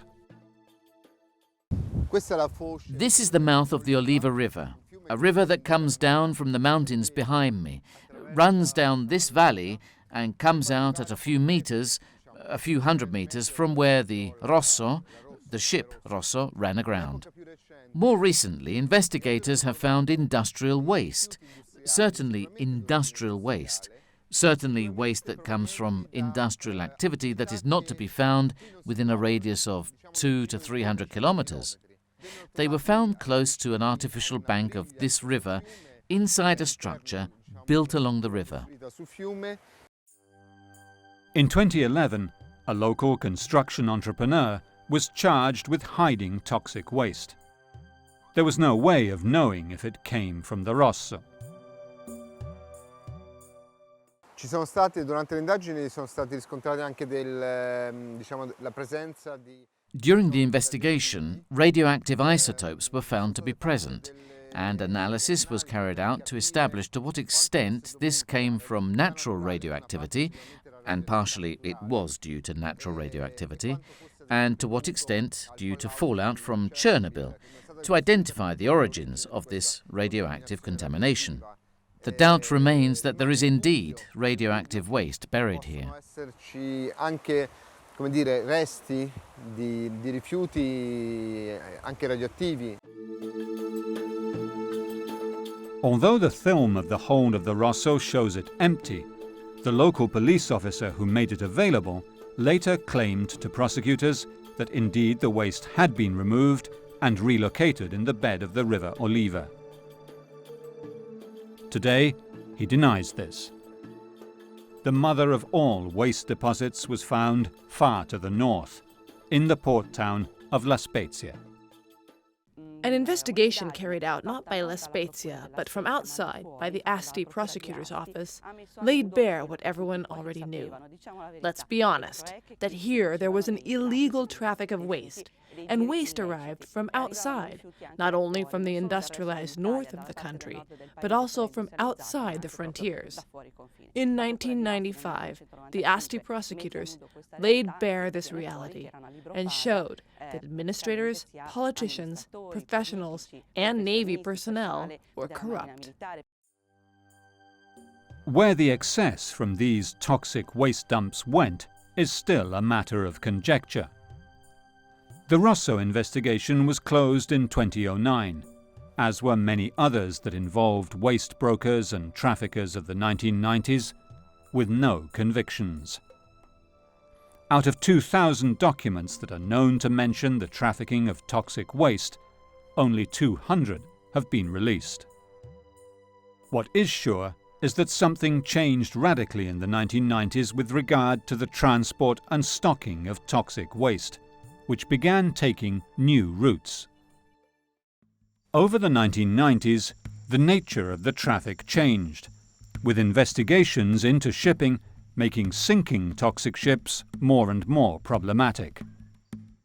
So it's as though there's a passing of the baton, a phase in which the waste is taken abroad using ships, and mainly in Africa in the 1980s, in which a number of ships were sunk with this waste, after which, maybe as a result of international reaction that leads to international conventions such as the Bâle Convention that outlaws the transport of waste, things change, and the same network converts with the disposal and deep burial of waste in the area of Campania. The mafia turncoat Carmine Schiavone contributed to clearly mapping out the extent of the illegal waste disposal and predicted that in 20 years the inhabitants would all start to suffer from cancer. His deposition in 1997, kept secret till 2013, was a shock to investigators. Italy's National Health Institute confirms that in 2014 there was a 10% higher cancer rate for men and 13% higher for women in the Caserta area, with a 56% higher than average hospitalization of children with cancer. Carmine Schiavone speaks of the excess waste. He says that they sent trucks up from the south to pick up the excess. He said to me that first they filled up the whole of the north, wherever they could, under the public works, under the motorways, in the quarries, in the mountains. Then he said, here, we've filled everything, after which we began taking it south. Sagte, sein Clan habe aus Deutschland radioaktive Abfälle nach Italien. He said the clan had brought the radioactive waste from Germany to Italy, brought it to Campania, to the area around Caserta, where he was from, and it had been dumped there. He said the radioactive waste that came from Germany was in leaden boxes and had the stamp of the eagle on it, and it was mixed with a domestic waste or industrial waste, and then these 15 or 20-meter holes were covered. Industrieabfall und dazwischen immer wieder Erdschichten, bis dann dieses Loch von 20 Metern Tiefe oder 15 Metern Tiefe, je nachdem, aufgefüllt war. Here in the hinterland of Naples, the local mafia clan, known as the Clan of Casal di Principe, the Casalesi, controlled the public works contracts. The heartland of the Casalesi clan is this unassuming town close to Naples and Caserta. The local mafia's main business was construction and management of public works, and they had access to trucks, diggers, and land. Maurizio Patriciello, parish priest of Caivano, is the leader of the anti-pollution activists. I met Carmine Schiavone a few years ago, and I asked him this. Now tell us, help us, be on our side. And many of the places he indicated are no longer in the countryside. Now there are buildings on them, and whole parks. Gianni Caruso is a local activist and has exposed many of the environmental frauds of the past 8 years. This is a landfill that is about 30 years old. There are at least 12 like this in the Vasto area of Giuliano. The Vassallo, Bidognetti, Micillo, all the personalities of the Camorra that are all on trial today. And we are all civil plaintiffs. This was a legal landfill. They emptied toxic waste, such as the waste from Porto Marghera, the Acne of Cengio, and the industrial waste of Indesit and Acme. The extreme poverty in the area meant that the local mafia had access to infinite labour in exchange for the basic material necessities. Qualche volta io ho sentito dire con le mie orecchie. I have heard with my own ears some of the people say, "Father, the Camorra gives us bread." This is horrible, but true. When a family lives in poverty, doesn't have money to pay for electricity, and the Camorra gives you the means to put bread on the table, this is true. Obviously, the price is very high. The family will remain a prisoner for their whole lives and will never be able to say no to the Camorra. Per tutta la vita, prigioniera, e poi non potrà mai dire di no. However, the traffic did not end with Carmine Schiavone's testimony, and there is evidence that it continues today, with high dioxin levels in the air polluting the agricultural products of the area.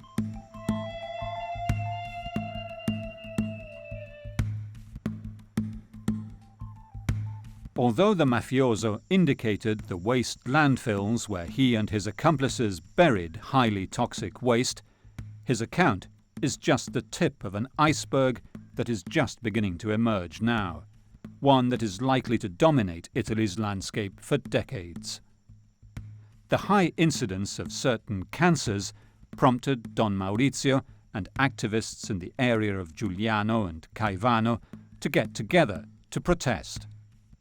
30 years of cover-ups have left the population helpless and infuriated.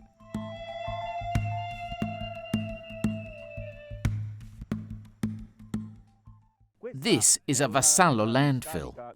This, where we are now, is a weighing machine where the trucks were weighed and then the trucks were discharged.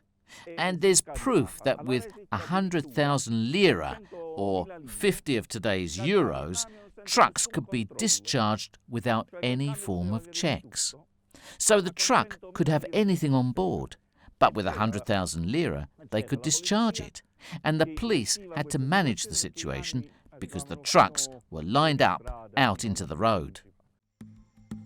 Most worrying for the locals is that the site has never been stabilized and made safe, and the toxic liquids at the bottom of the landfill threaten to infiltrate the water table that serves millions of local residents. However, the mafiosi of the 1990s, who used their local power to illegally process dangerous waste, have since been rounded up. The problem, says Giovanni, is that the situation never changes. The biggest problem is that the government, through the states of emergency, has allowed ordinary urban waste to be discharged here on top of the toxic waste buried below. So the harm that the very people who should have been protecting us have actually caused is unimaginable. Smoke and gas continue to rise out of holes in the landfill. Toxic gases.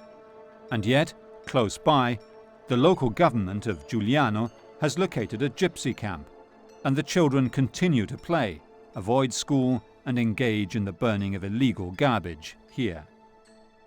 The land in this area is known as La Terra dei Fuochi, the land of fires, where toxic waste material is burned with rubber tires.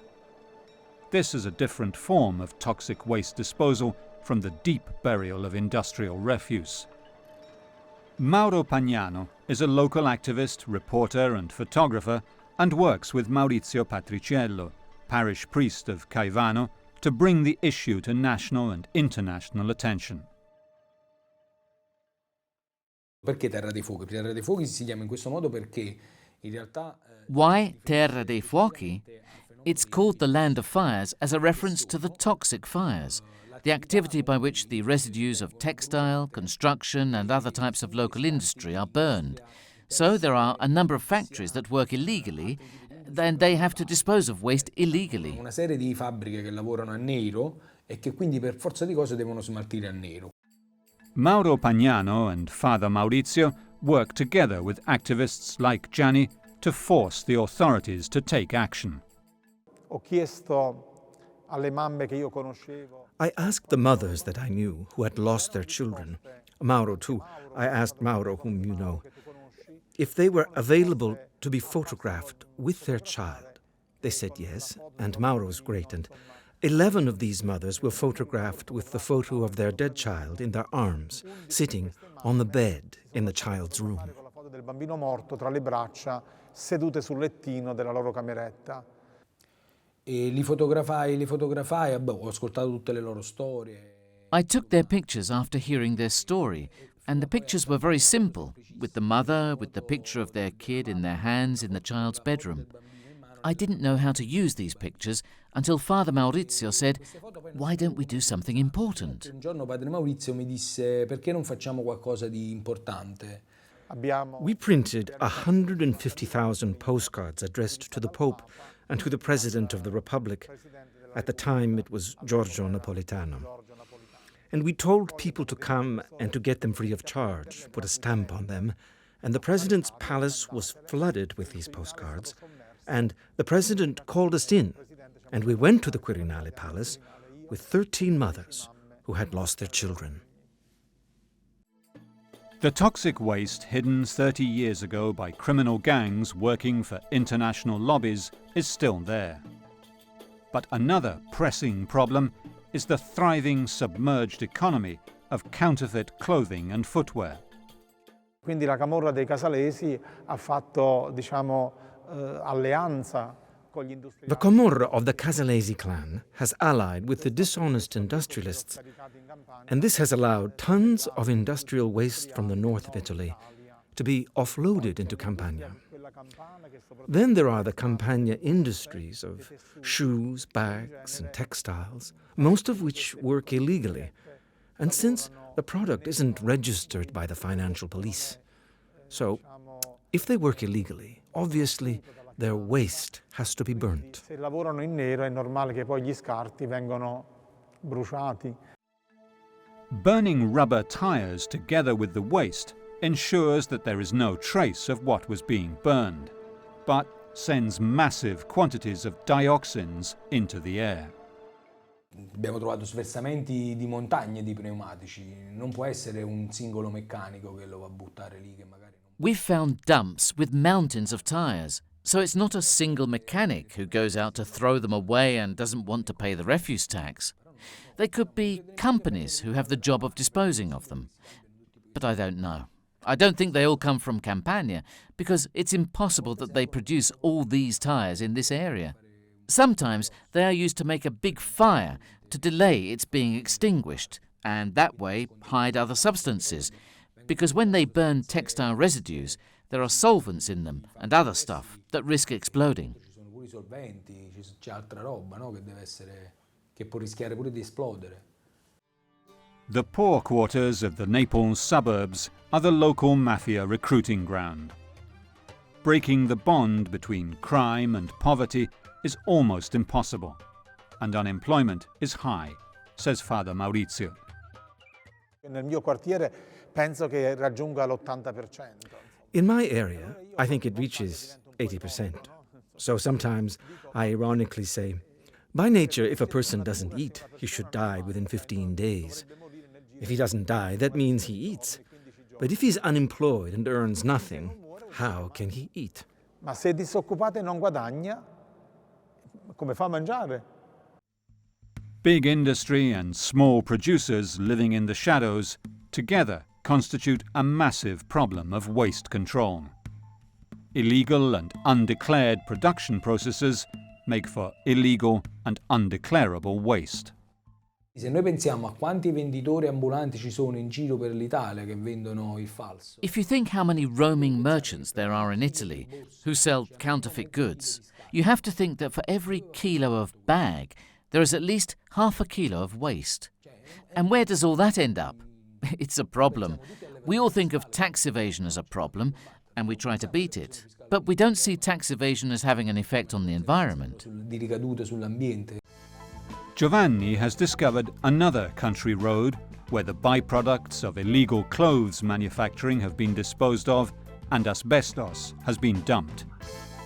In some places, rubber tires have been placed on top of the waste, ready to burn it, to destroy all trace of where it is from.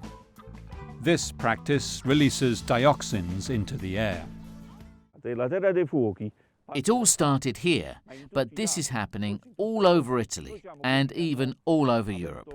We have opened the Pandora's box. This is just the beginning of the issue of the toxic landfills in the whole of Europe.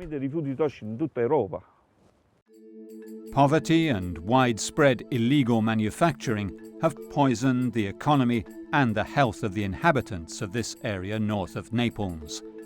But the problem of disposing of toxic waste has become a Europe-wide phenomenon. The disposal of toxic waste in Italy has enriched the local mafias for at least 3 decades. Organized crime has been able to offer its services to the producers of toxic waste because it controls the territory. Who made the money? The Camorra. In fact, it operates in construction, earth moving and cement, and in waste. They earn more from waste than from drugs. Also because with drug trafficking, you go to jail. With toxic waste, you get a fine. Whatever kind of refuse you are disposing of, all you risk is a fine. The most delicate part of Andrea Palladino's investigation has concerned the extent to which the states involved knew what was happening. If there are Italian entrepreneurs who were connected to the Swiss, British or Luxembourg financial networks, it would be interesting for the security of the state to know more, and for the security of the firms who do their work correctly, because this kind of traffic creates unfair trade advantages, because it lowers the cost. So, in actual fact, the secret services have probably done too little from what emerges. I refer again to what Carmine Schiavone told me. For example, he trafficked cement. He was in construction. And he maintained that the secret services had him load weapons and toxic waste into the hold of the ships below. And then above were the products that were officially being transported by those ships, in this case, cement. They went to countries where there were rebel guerrillas, or organized or corrupt groups or politicians. Unfortunately, where there is poverty and unstable governments, there is a lot of corruption. And disposing of the toxic waste in those countries was paid for with arms. And in exchange, drugs were brought back. Why governments wanted to keep how toxic waste was being disposed of a secret is a question no one seems to be able to answer. However, disposing of the byproducts of nuclear energy production seemed to be a particularly tough remit for the Italian governments of the 1990s. C'è stata un'inchiesta importante della Procura di Matera che riguardava soprattutto un impianto Trisaglia a Rotondella, vicino appunto Matera. There was an important investigation by the Procura of Matera that involved the Rotondella plant near Matera, where the investigating judge, Pace, noted that there was a lot of confusion with the registries. It was a plant that contained radioactive and dangerous waste, and during the investigation there was some reference to bad handling of the materials. Con molti punti oscuri. Italy's parliament has investigated the mysteries surrounding toxic waste disposal in the 1990s, and the results have been shocking. Carmine Schiavone and Francesco Fonti were just 2 of the witnesses called. The spread of the eco-mafias has been traced and recorded. Now it is time to control them, Europe-wide. The safety testing is often left in the hands of the waste producer, and therefore the controls are not that strict. Nur überprüft wird, ob die Papiere stimmen. Sicuramente le organizzazioni mafiose hanno avuto un ruolo importante, pensiamo soprattutto alla Camorra in Campania. Certainly the mafia associations had an important role, and I'm referring especially to the Camorra in Campania. But at the heart of these environmental criminal organizations is the wider economic system that also uses the mafia to drastically lower the cost of waste removal. Anche le mafie per poter abbattere drasticamente il costo di smaltimento dei rifiuti. If the Camorra is able to manipulate the votes and get a politician elected, now that the sons of Camorristi and mafiosi go to school and university, the Camorra has its own children elected, so we find them in certain places. However, there is an even more profitable line of trade for organized crime that has access to ships and controls local territory: migrants. Andrea Palladino has also traced where the mother ships that carry migrants from Turkey and Egypt to Europe come from. E abbiamo ricostruito almeno 15. We have traced back at least 15 cargo ships to the shipyards between August 2014 and January 2015 that were used for the transport of migrants to the Italian coasts. But above all, what struck us when analysing the ship owners was the overlap of trafficking.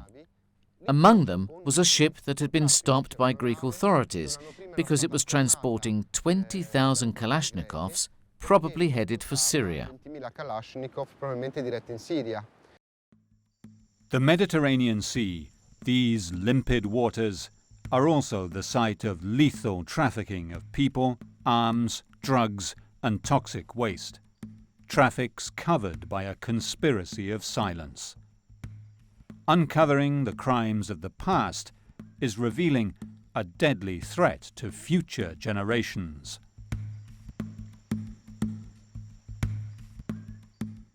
Da decenni pesa. For decades, the nightmare of something lurking under the waves that might be dangerous has been weighing on this coastline and on its people. Di qualcosa che sotto il mare può costituire un pericolo. Illegal waste trafficking in the Mediterranean Sea enriches unscrupulous traders, destroys the environment, and gives their clients unfair trade advantages. These merchants of death, for at least 30 years, have profited from war and famine on Europe's doorstep. When you dig outside the waste pits that are already mapped, the prosecutor's office has found, thanks to the forestry police, other waste pits. All it takes is a little bit of digging and you find barrels. Many barrels, very tall barrels, 200 liters each.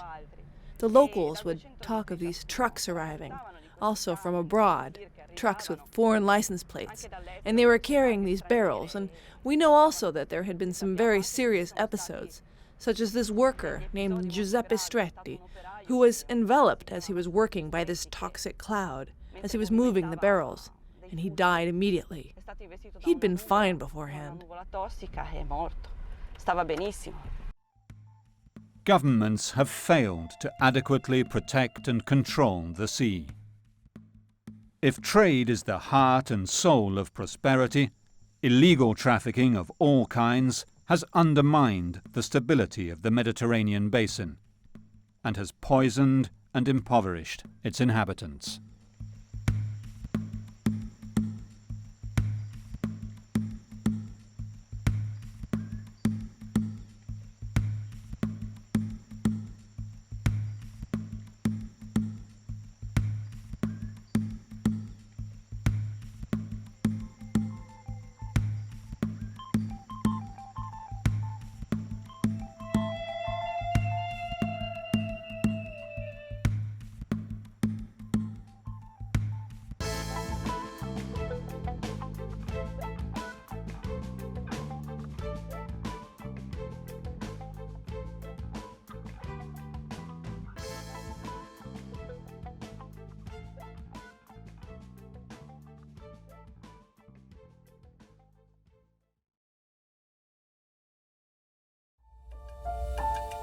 Today, Arms are being trafficked in and out of the Mediterranean and Black Sea ports and airports by smugglers, arms dealers, and even governments. There is a grey area between legal and illegal trade that bends the rules to allow the arms industries, states, and individuals to profit from conflicts where, despite arms embargoes in place, human rights are violated daily.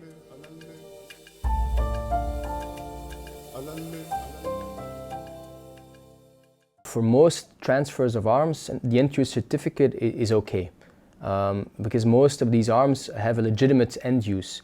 But you know, there's always a problem of diversion of these weapons. One thing that we've noticed and one thing that we've targeted recently, and actually this method started in Africa, is targeting what we call the super facilitators. A Serbian prime minister told me at the press conference that he adores when he sells arms. The tranquil city of Brussels, capital of Belgium and the heart of the European Union, is also a thriving hub for the small arms trade. It has been a hotbed of Islamic terrorist activity too. By a strange twist of history, the ingredients of an explosive cocktail of crime and terrorism came together here in 2016.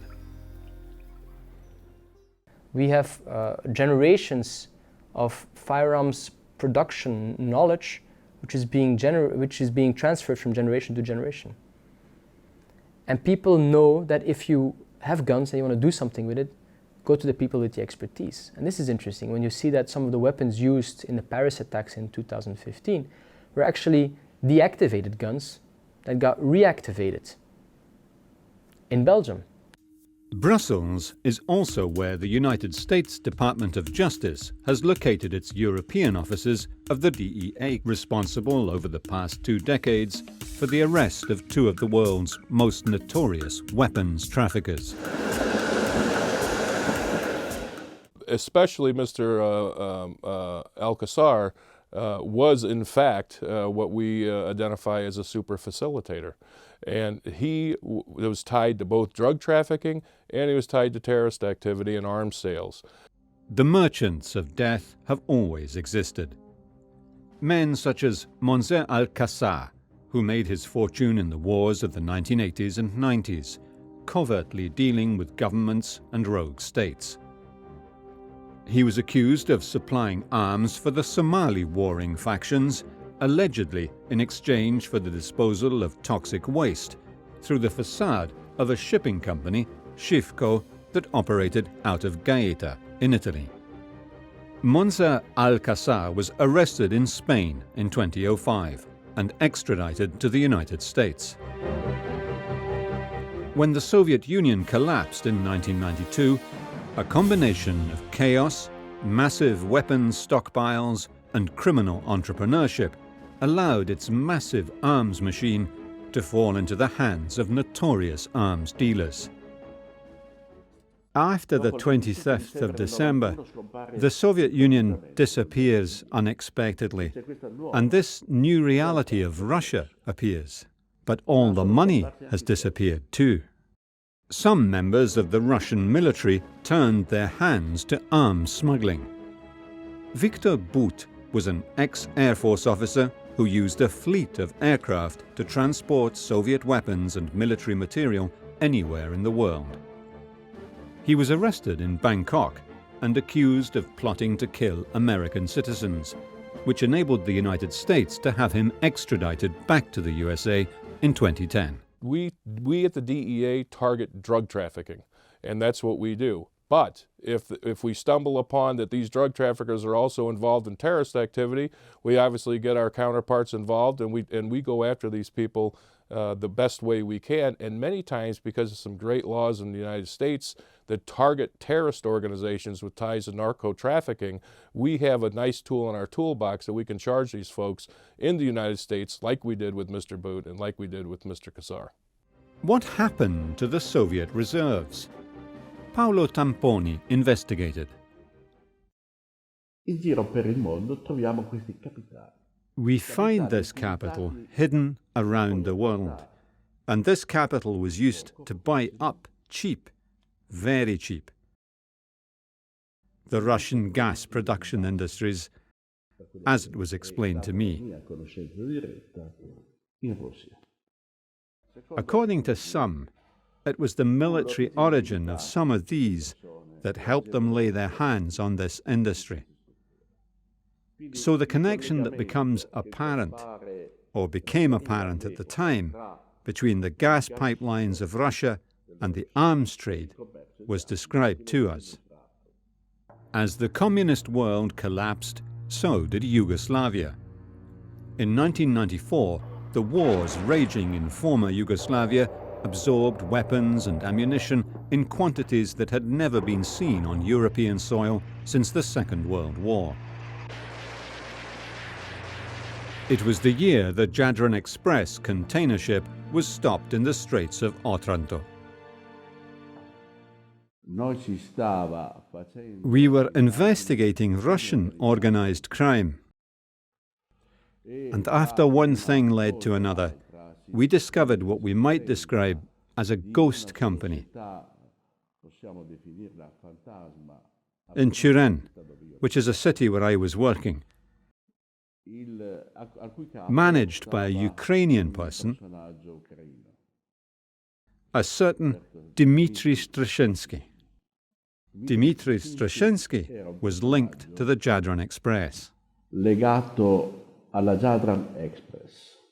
Looking back today, it is possible to trace what happened to this one single lethal cargo that was destined for the Bosnian conflict zone and ended up, through government intervention, 20 years later in Iraq. La Jadran, voi sapete, as you know, the Jadran was stopped in the Adriatic Straits and taken to an Italian port, where the commander attempts to sink her.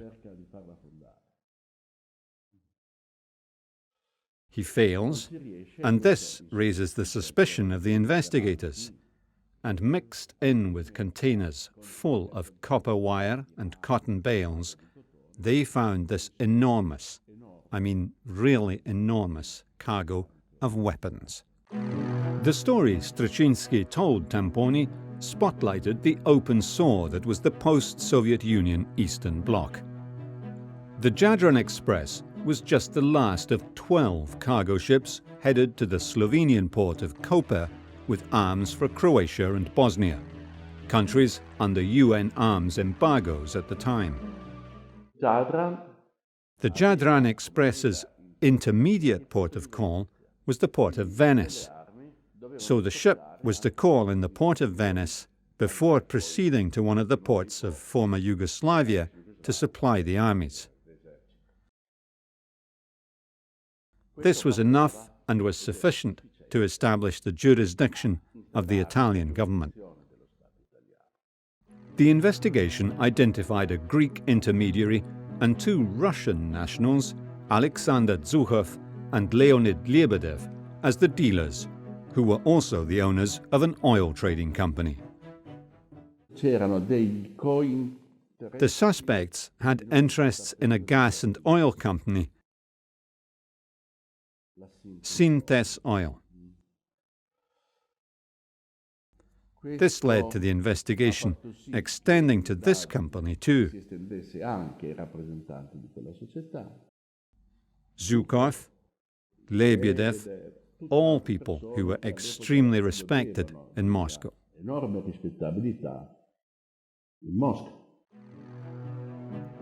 According to Ukrainian witnesses, the arms were destined for the Slovenian port of Koper, where they were to be delivered to Croatian and Bosnian middlemen for use in the civil war that was ongoing at the time.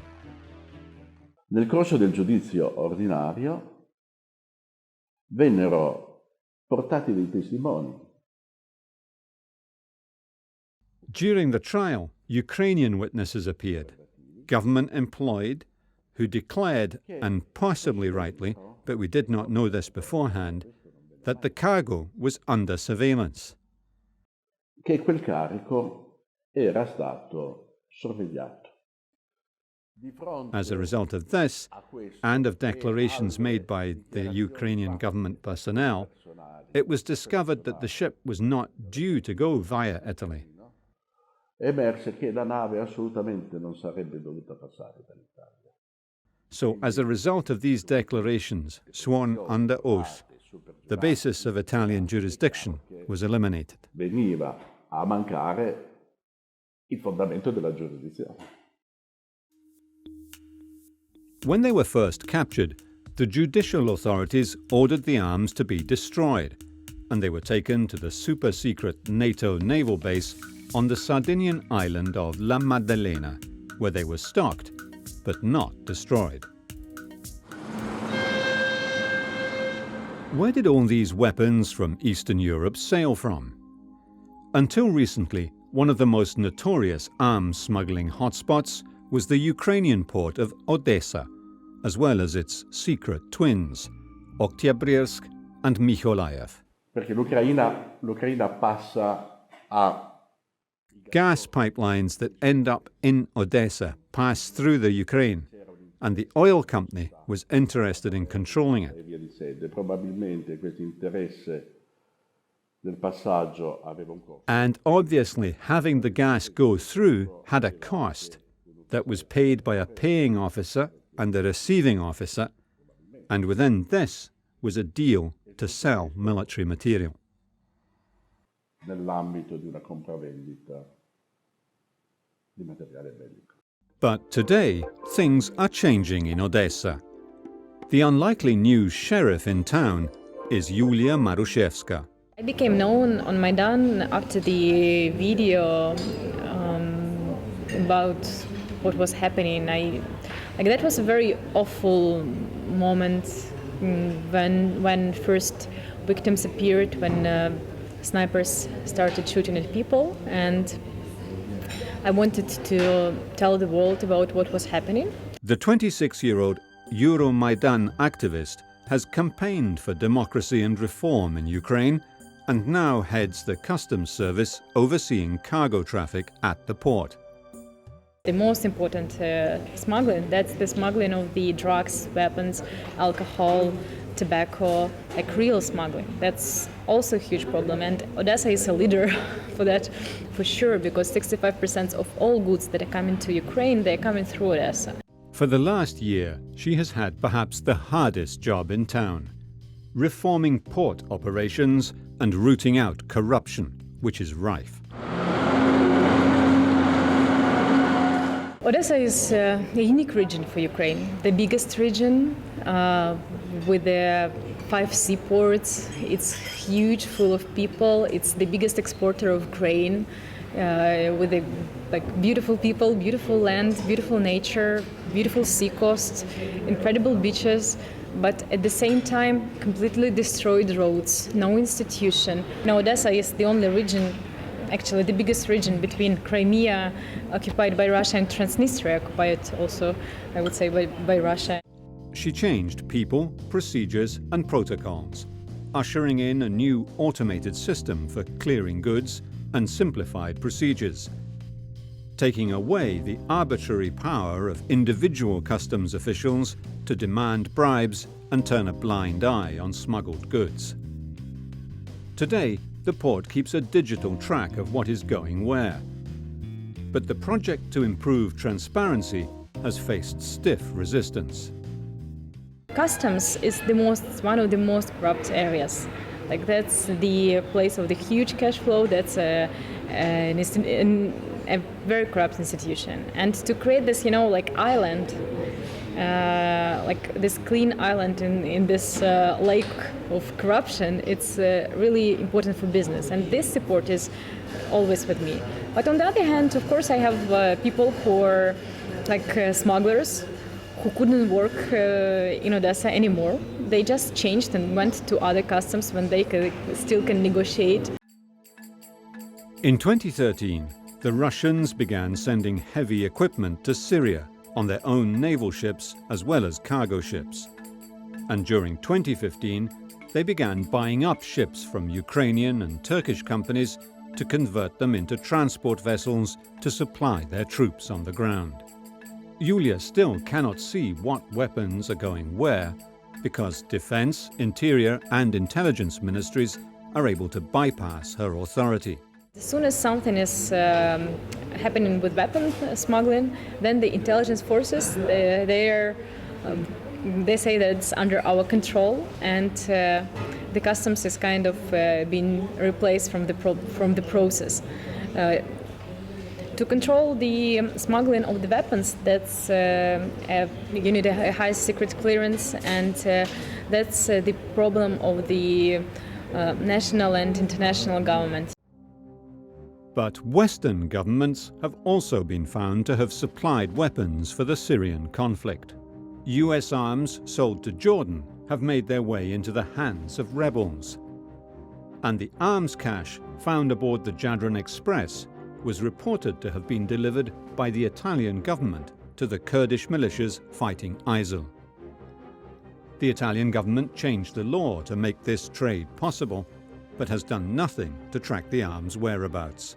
Erano armi per la dotazione di un armamento di un esercito moderno. They were weapons. They were equipment for a modern army. The arms confiscated were ordered to be taken away and destroyed. Also, because the arms were not of a type used by NATO, by which they could have been given to the forces that at that time were part of NATO, they were Kalashnikovs. So there was no economic interest in keeping them. Firearms are very durable goods. Some of the weapons that are being found right now in the Middle East, in the conflicts in the Middle East, are weapons that are dating back from the 50s or the 60s or the 70s. So these weapons have been around for decades and have changed hands for decades. And that's very difficult. But it also means when you do export control, you have to take the long-term perspective. The weapons that we're exporting today, where will they end up tomorrow? But you also have to ask yourself the question, where will they end up in 5 years or 10 years or 20 years?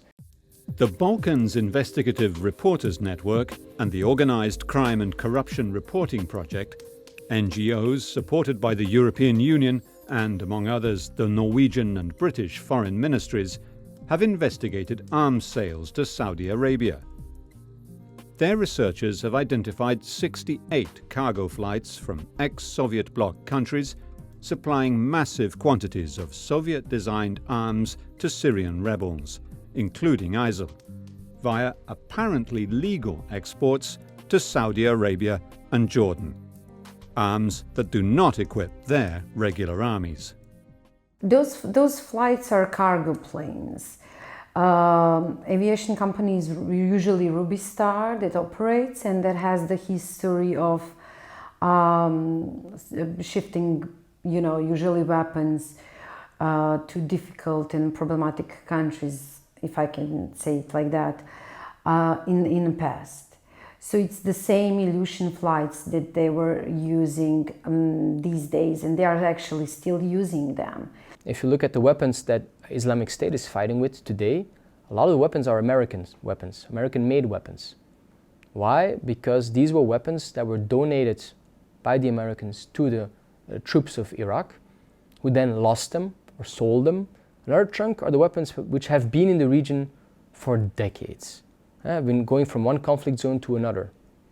And then you have a third group of weapons, I think, and these are the weapons which are being transferred more recently. Weapons which have been exported out of Eastern Europe and Southeastern Europe legally only a couple of months ago. I mean, only for the stuff that we checked, it's like over, I believe, 50,000 of tons.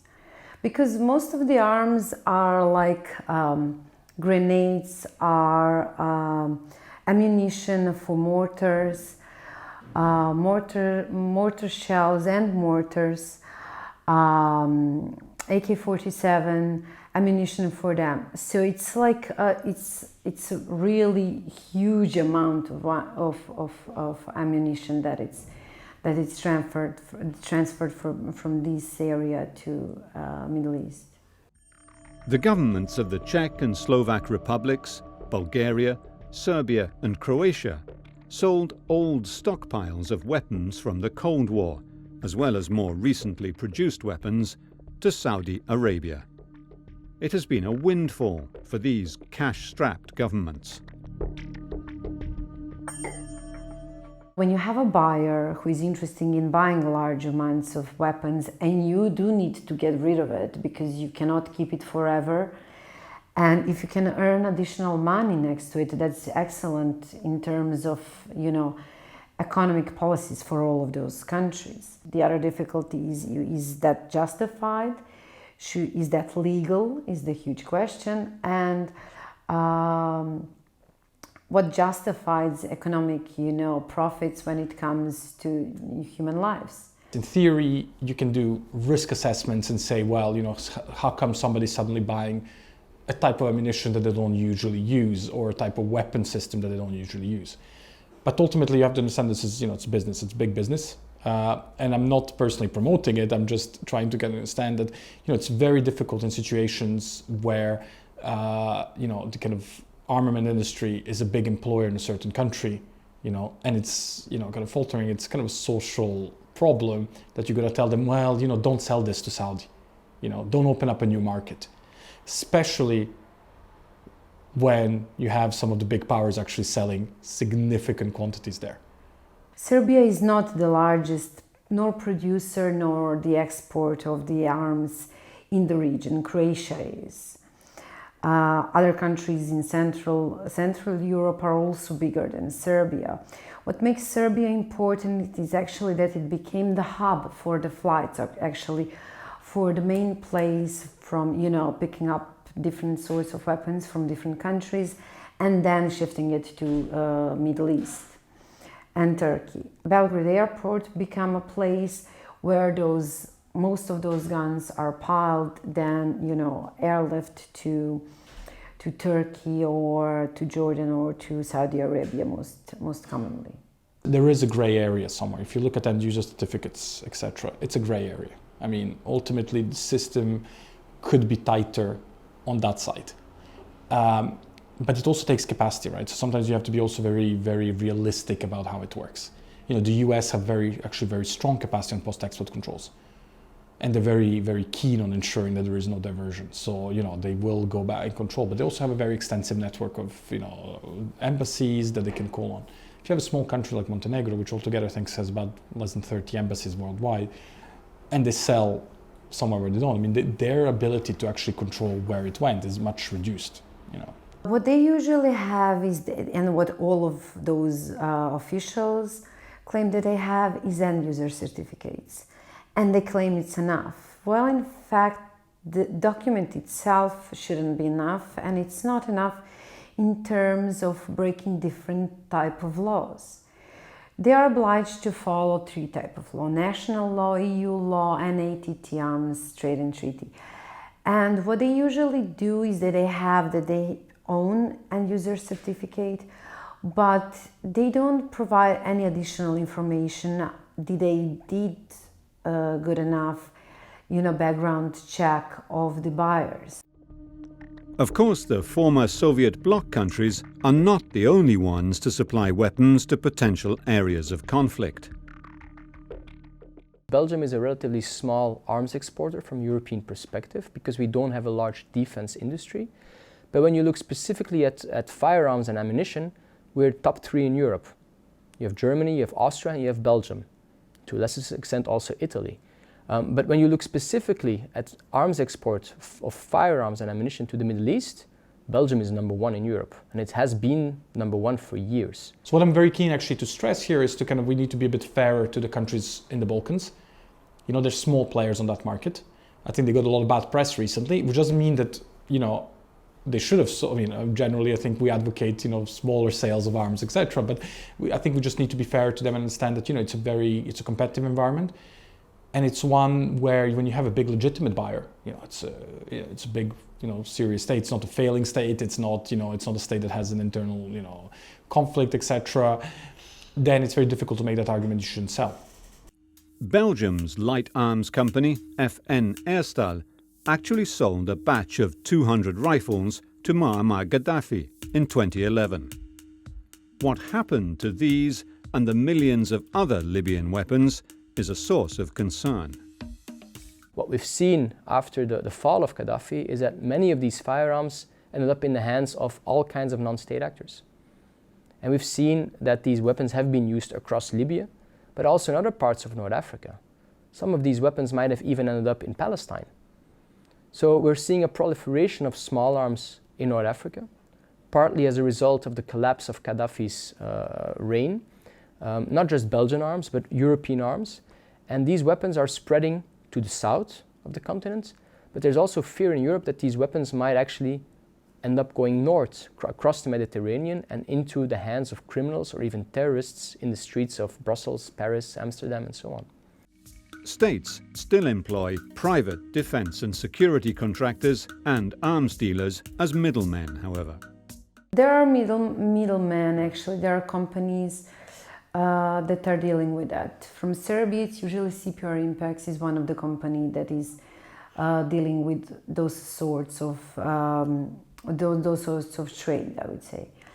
There are other companies which we are trying to target in different countries. On some of those arms, you can even see the dealers' name, like Ahaloi from Bulgaria is one of as well. You can see a mark on the boxes of weapons that are distributed and then ended up in Syria. CPR Impex recently bought a stake in Montenegro defense industry, a strategic move for a company that prefers to keep its dealings quiet. In Montenegro, MDI had approached to the port of Bar, which is one of the, especially in previous area, was one of the important hubs for arms trade. Because Bar is a privatized port and most of the arms trade went through that port. So from a logistical point of view, it's very much important that you have some sort of, possibility where you can ship weapons. With Montenegro negotiating entry to NATO, having a base there seems logical.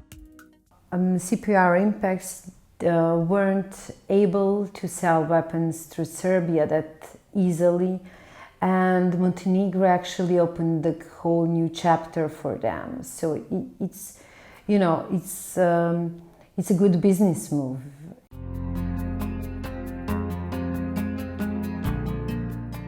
From the disarmingly peaceful countryside of Castell'Arquato, near Piacenza, Italy, a controversial dealmaker weaves his web of businesses across Africa.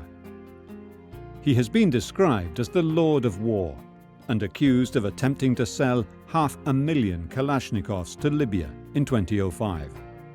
But Vittorio Dordi denies it all. I started with the Congo in 1998 when I met, outside Congo, in Switzerland, a minister, the Minister for Petrol, Mpoyo, and he introduced me to the president, Laurent Désiré Kabila. And the president told me that the only resources available were those for building an air force, and since I spent 20 years in Russia and spoke Russian, he asked me to accompany a delegation to go and look for what they needed.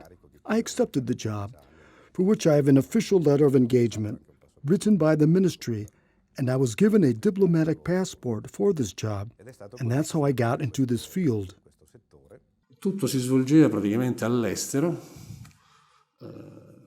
It all happened abroad. The suppliers were of diverse origins. The case that interested us were the 500,000 Kalashnikovs.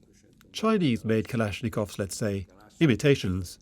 They came from a Chinese company that was well known in the arms sector. Era una ditta cinese, nota nel settore degli armamenti.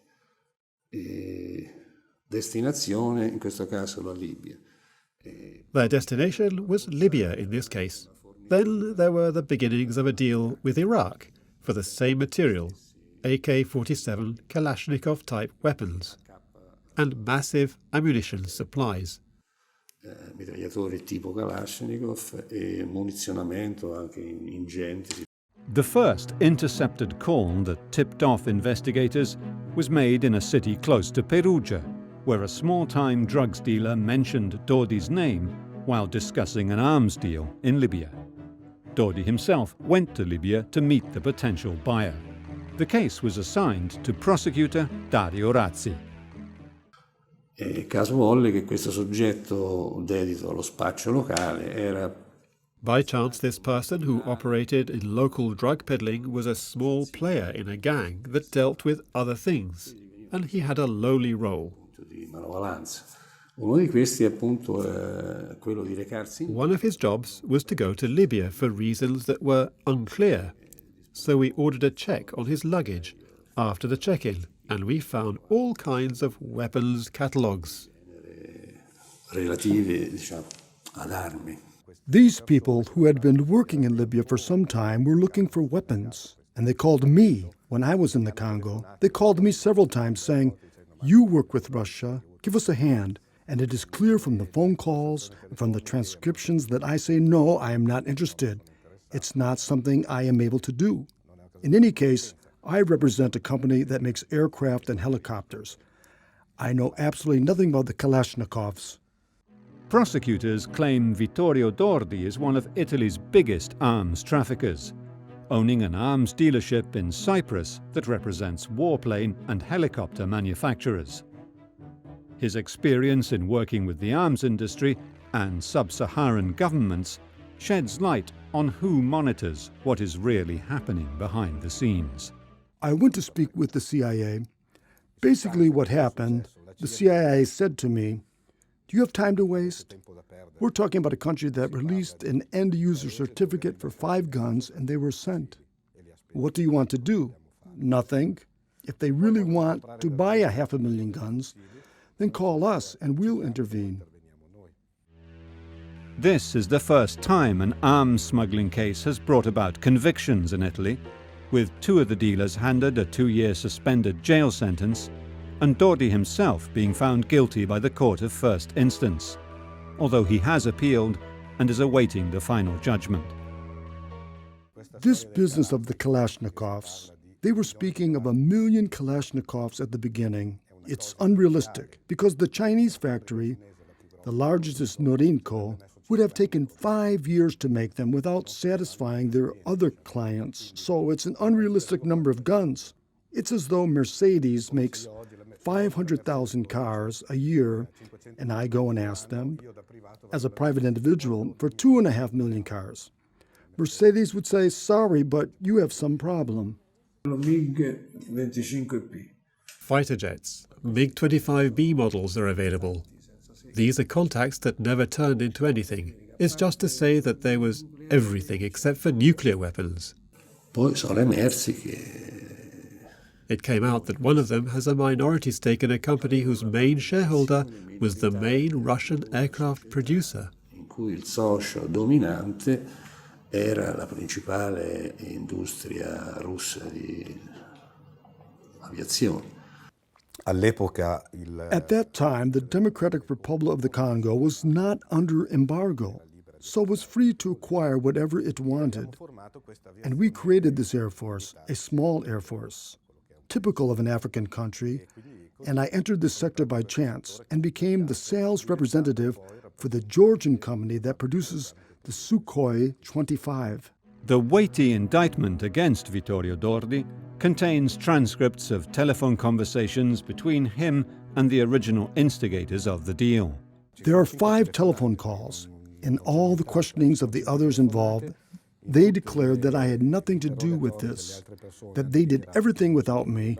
They asked me for my help, but didn't get it, and they did everything without me.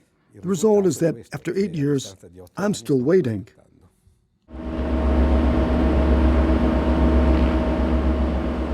Often, the arms shipments arrive in small merchant ships at less important ports, with loading and unloading at secluded sites used by smugglers for centuries.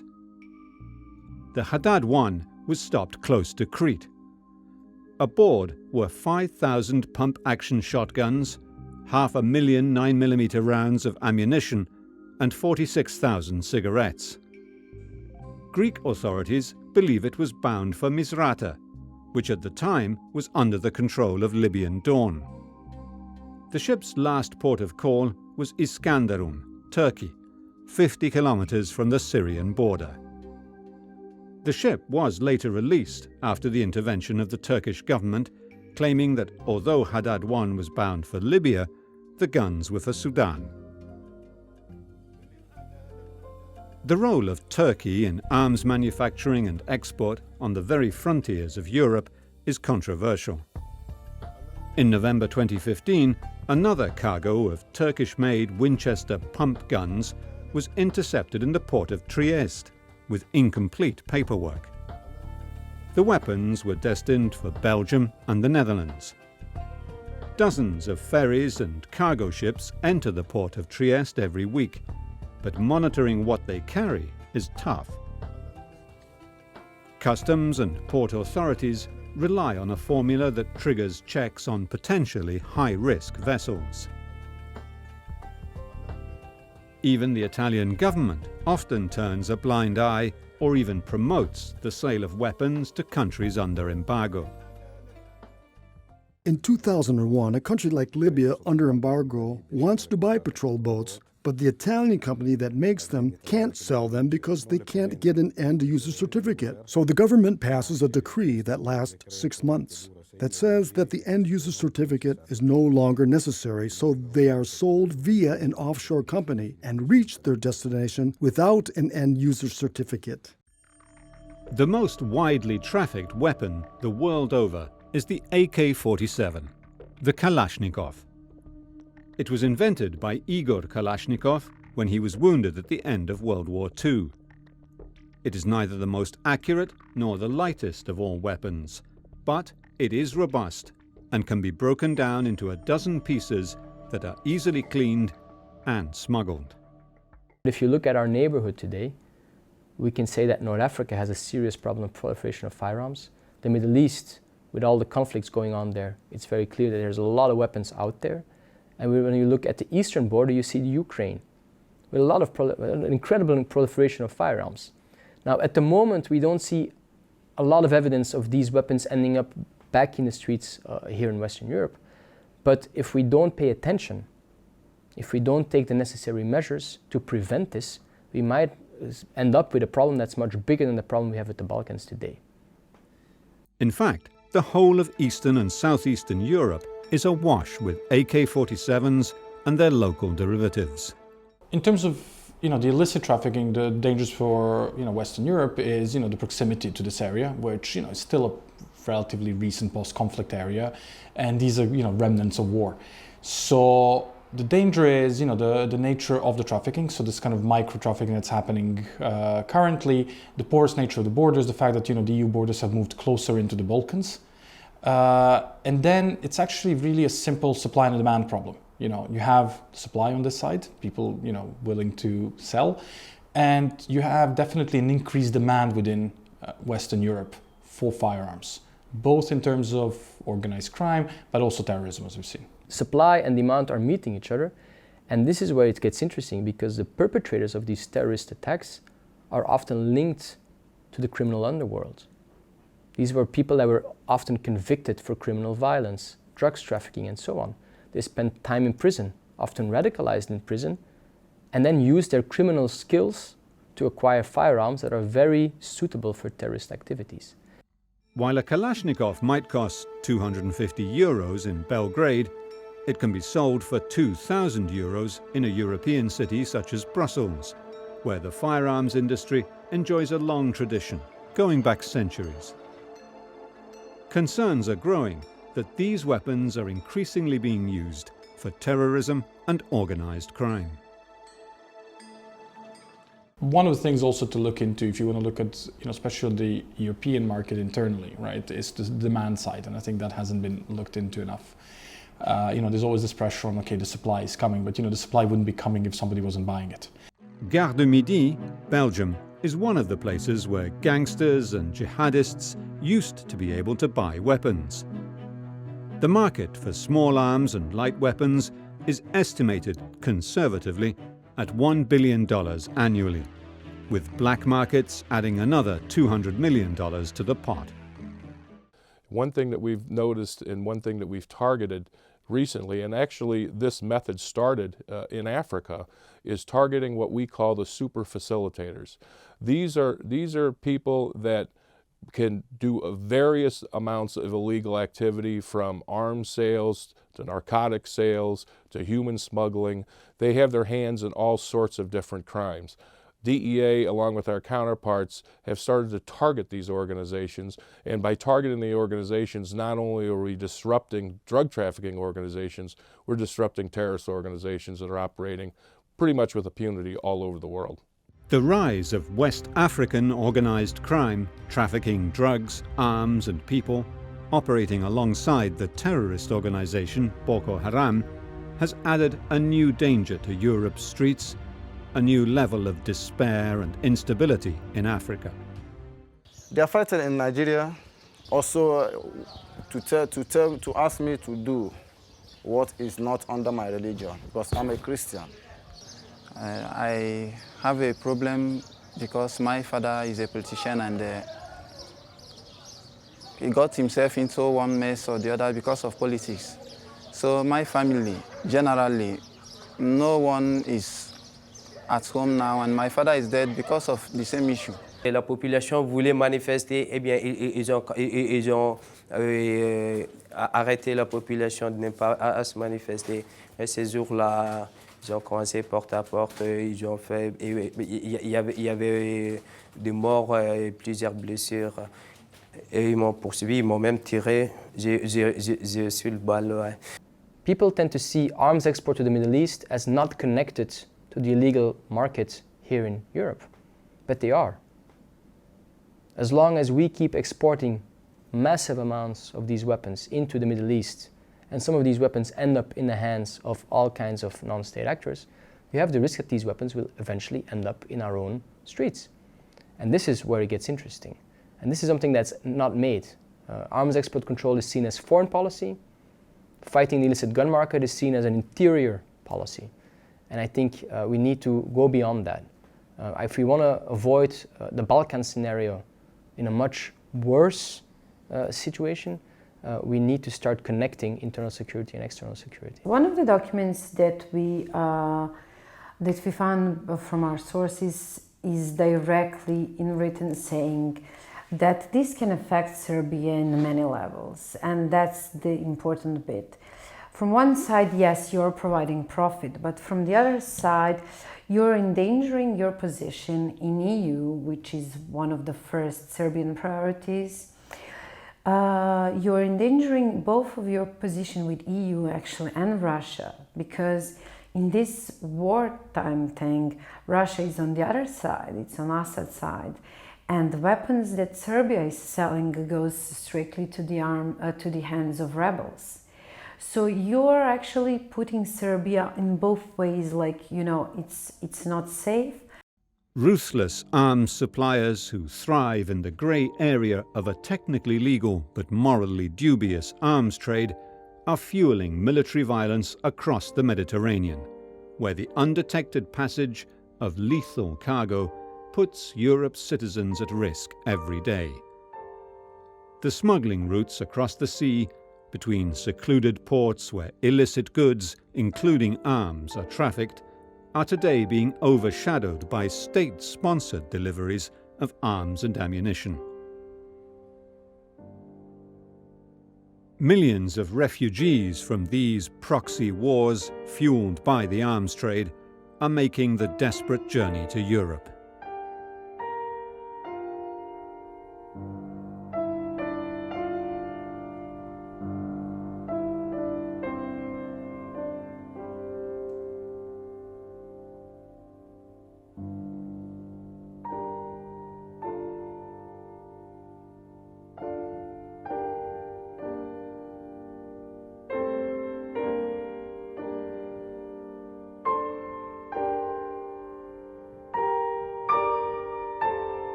The globalization of crime has brought about an incredible intermingling of drug trade routes.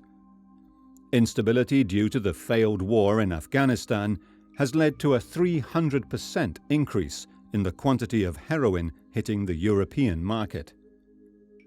In the United States, the market is so flooded with Latin American cocaine that dealers have turned their sights to more profitable Europe. Never before has Europe been so awash with drugs. Much of it comes through the Mediterranean Sea via container ships. Well, drug trafficking in general is an evolving profession for these criminals. And what they try to do is capitalize their profits. And one of the best ways they can capitalize their profits is to mitigate risk. And of course, risk is international law enforcement. So they're constantly looking for new routes, new avenues to get their drugs to wholesale markets and ultimately consumer markets. The 'ndrangheta is capable of paying for a cargo even when that cargo is lost. You guys are buying it. If you stop buying it, maybe the people in Mexico, Venezuela, Brazil and all the rest of it will stop selling it. The drug smuggling routes follow the great trafficking highways which have changed over the years as criminal organizations have spread their web of alliances. The old tobacco and opiate routes from the east still exist, but new routes have opened up from the west as criminal organizations have expanded globally and exploited law enforcement loopholes to organize their trade. Not only drugs, but arms and people too.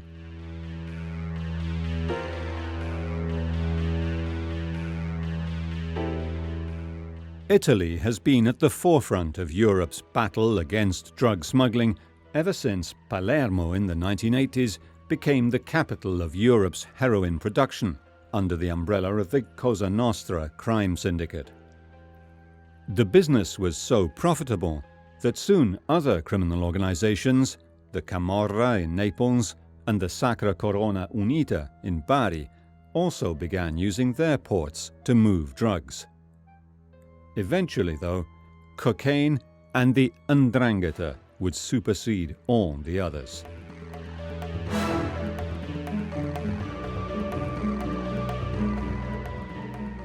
The Camorra and Cosa Nostra have today been largely sidelined by the notoriously violent Calabrian mafia, the 'ndrangheta, whose global reach has turned Italy into a central hub for the international trafficking of drugs and other lethal cargo, which of course no longer need to pass through Italy at all. L''ndrangheta sicuramente ha sfruttato quello che inizialmente è stato il proprio core business, ovvero The 'ndrangheta took advantage of what initially was the core business, the kidnapping of people. The investment in the cocaine market generated what is today a leadership in that market. Sicuramente una leadership di questo mercato. Probably when in Italy, more than the 'ndrangheta, there was a concentration on the other criminal organizations. Su altre organizzazioni criminali. But at the time, like they still do today, the 'ndrangheta was quietly expanding its networks not only in Italy and invested in this flourishing cocaine market and building personal relationships directly with the producing organizations. Della cocaina, andando a intrecciare dei rapporti personali direttamente con le organizzazioni produttrici. Drug trafficking is a global threat that has required law enforcement agencies worldwide to collaborate closely. Here in Brussels, the United States Justice Department runs a key office of the DEA directed by James Allen. Yeah, originally, well, back in 2006, I was the regional director for DEA for the what we call Middle East, Southwest Asia region, which included Afghanistan, Pakistan, all the way through Turkey and the STAN states. Well, we typically worked with our Turkish counterparts at that time was heroin trafficking, and heroin trafficking basically up through the Balkan route, which is a very traditional route through Romania, Bulgaria, up through Croatia, and then into Europe. The Balkan route, once the hub for heroin trafficking of the 1980s and 1990s, is now changing.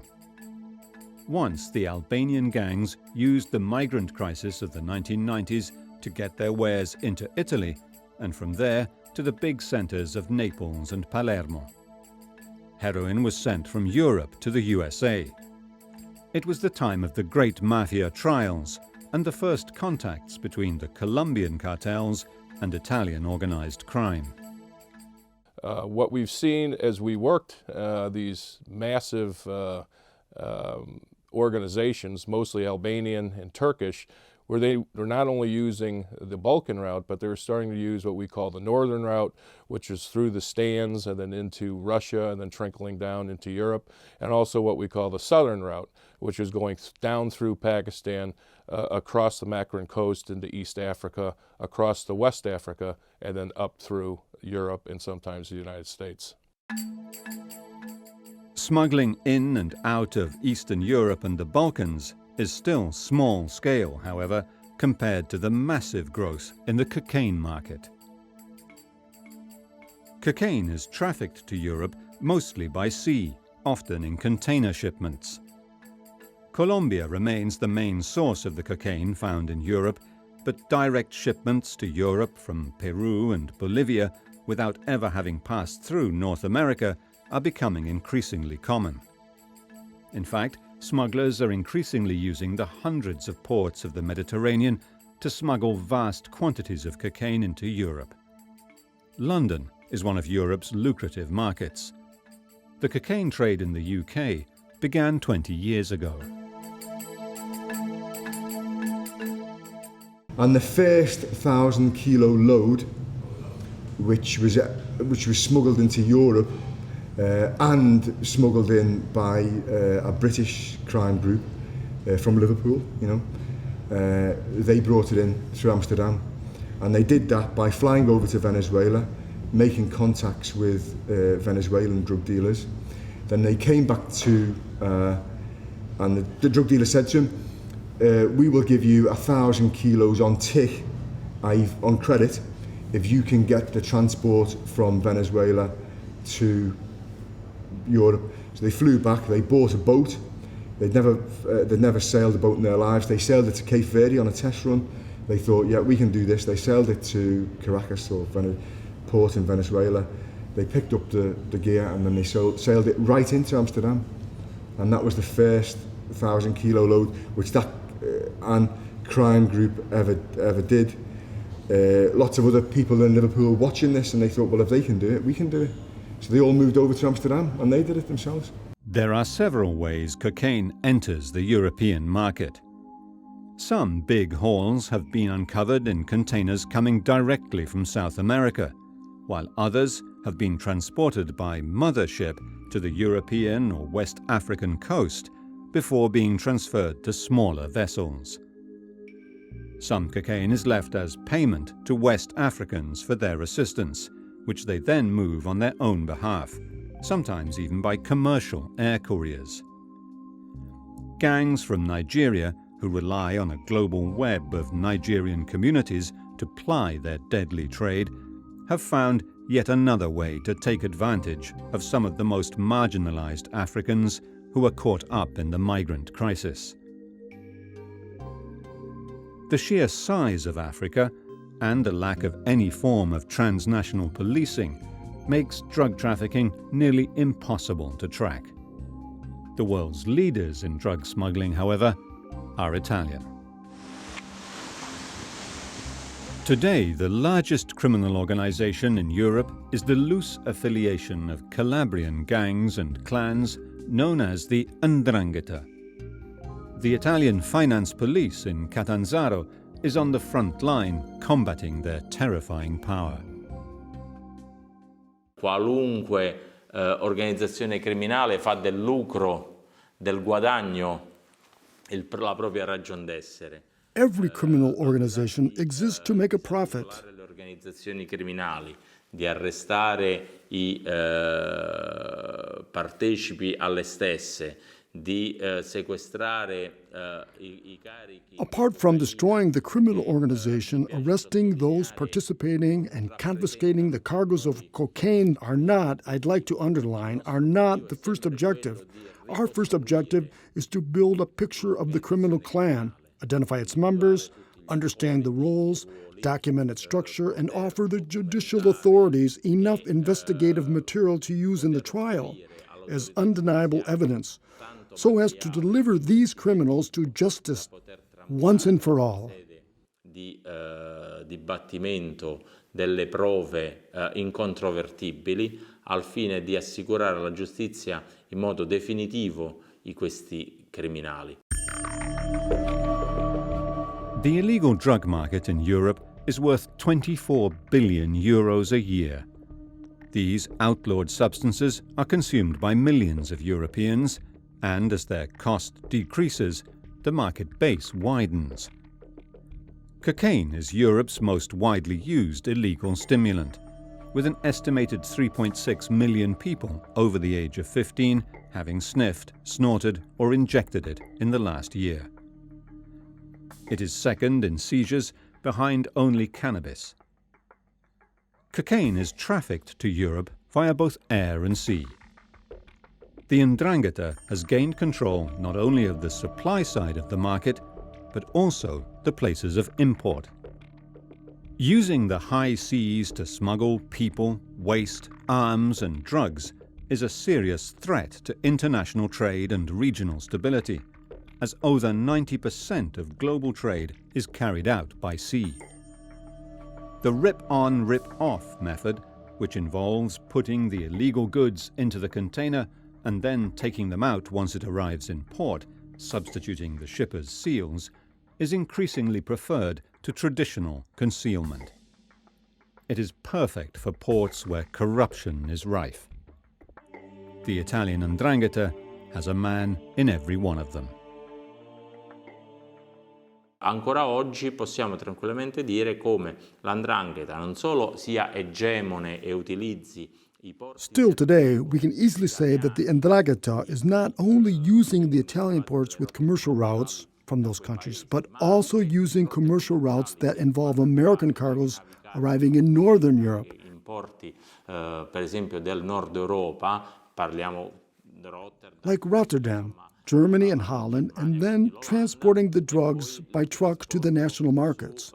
They also do business with other criminal groups in the drug market, for example, by getting it to arrive in Spain and then subdividing it between local Spanish criminal gangs and the part that then goes to the 'Ndrangheta. Da far arrivare per esempio in Spagna e poi ripartirla quota parte per la delinquenza spagnola e quanto invece di competenza dell''Ndrangheta. Well, again, you know, the drug trade is like any other business, and the traffickers, the South American kingpins, are going to move their cocaine to where they can make the most money. So throughout the years, at first, the markets were in the United States, where typically back in the 70s and early 80s, a kilogram of cocaine was going from anywhere from $30,000 to $40,000. Because they have flooded the market in the United States, now you can buy a kilogram of cocaine for under $15,000 in some parts of the United States. So these drug traffickers started to look for different markets because they flooded the United States market. So they saw that there was a ripe market in Western and Eastern Europe. Spain has got Spain and Britain have got the highest prevalence of cocaine use in Europe, and that's because the gear comes into Spain, and therefore it's cheap and a lot of people use it and distribute it in Spain. And there's a big market in Britain because we're a rich country full of people who like to take drugs. You know, not only working class people, middle class people, there's a huge market. Therefore there's a huge prevalence. And it was the Mexican ambassador to the UK who told me that. And the point he was making is that, and he was speaking for the whole of South and Central America, is that the crime groups in South and Central America have refocused their sales from the States to Europe because they can make a living at it. There's people who will buy it. The story shifts to Spain and the ports of Cadiz and Valencia. Spain is, by cultural affinity, the closest port of call for the South American cartels. Daniel Santiago leads Spain's elite Greco organized crime investigation unit. Bueno, principalmente la relación de los narcotraficantes. Principally, the narco-traffickers' relationship with Spain is basically that they come from producing countries, which is something I follow. They are Colombian and from other South American countries, but mainly Colombian, and there are various reasons. The main one going back to the time of the Schengen Treaty. And since the easiest place for a South American to enter is Spain, because it is easy for them to get in, get resident status, it's the place where they can hide best, because this is where the largest Colombian and Latino American community lives. A lot of people, most of whom do legal jobs, so here they get lost in the crowd. They don't attract attention. Donde ellos se pierden, o sea, no llaman la atención. Today, the European cocaine market is so valuable that Colombian producers are prepared to take enormous risks in order to get massive quantities across the Atlantic, hiding it in containers. El camuflaje de drogas normalmente se utiliza cuando es bien por vía de contenedores o bien por vía de... The camouflage is usually done with containers or else with drug mules. Usually it comes in by ship. There are many methods. A method that I would call camouflage, for example, involved pineapples from Costa Rica, in which the pineapples, they were in a container of pineapples. They had opened the pineapples, extracting the flesh of the pineapple, filled it with a container painted yellow, closed the pineapple completely. Unos cilindros de cocaína pintados, o sea, cubiertos con una cera amarilla, metido y cerrado la piña con pegamento. In the fruit boxes themselves, the cocaine was hidden between the layers of cardboard. De las cajas de fruta se pueden meter láminas de cocaína. The same goes for shoes. In a recent case, the sole of the shoe is corrugated and the cocaine is placed in the spaces, which are then covered by a plastic sheet. In December 2015, importers tried a new, ingenious way of hiding their cargo. It was in the port of Cadiz, and when the cargo was opened, they thought it was mixed in with the charcoal. The surprise was that it was mixed. It was inside the pallets. Why was it surprising? Because the pallets looked as though they were of wood. Usually we are looking for a hiding place, something that's been painted, or it's in a tank, but no, this time if you touch it, if you handle it, it seems like wood. The heist was coordinated with the National Crime Agency in the UK, working on a tip-off. It was worth 240 million euros on the European market. It was a shipment of charcoal with a total of 1,520 kilos of cocaine, of which 550 kilos were hidden in the charcoal, and the pallets used to carry the charcoal were made of 1,400 kilos of cocaine. We worked with the NCA, the English, in this operation, and we arrested 4 people in Spain, and they arrested another 6 people in Dubai and Liverpool.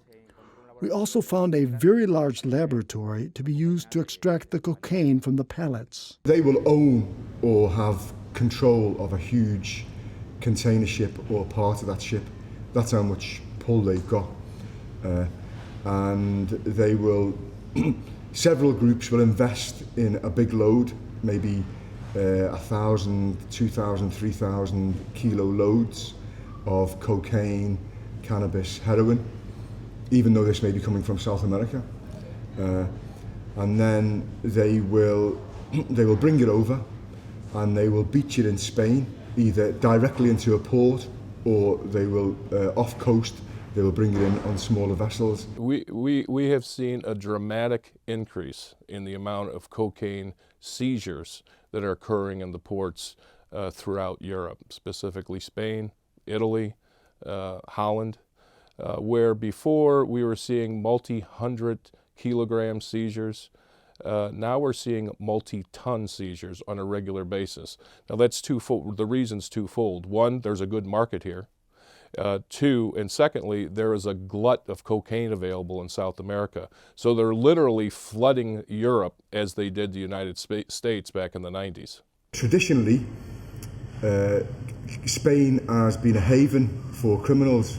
Now, in addition to that, it's also a good place to smuggle drugs into from South America and Central America because of its coastline and because of the historical connections.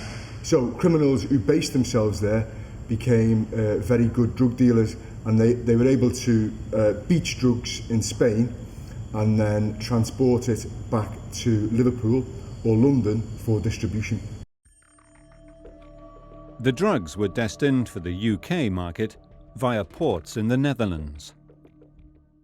Nosotros, por la información que manejamos y por nuestras investigaciones, as far as the information we have is concerned, the main route of entry for cocaine into Europe through the use of containers is deviating from Spain to the Netherlands. Obviously, they use Spain still, but a massive amount goes to Holland, much more than through Spain, and that's affecting the price, which is much cheaper in Holland than in Spain. Listen, if you're a crime reporter, Amsterdam is a great place to do stories about because, well, for many different reasons, it's got a big crime heritage. People have been dealing drugs there for 30, 40 years, so it's well established. It's in the fabric of their society.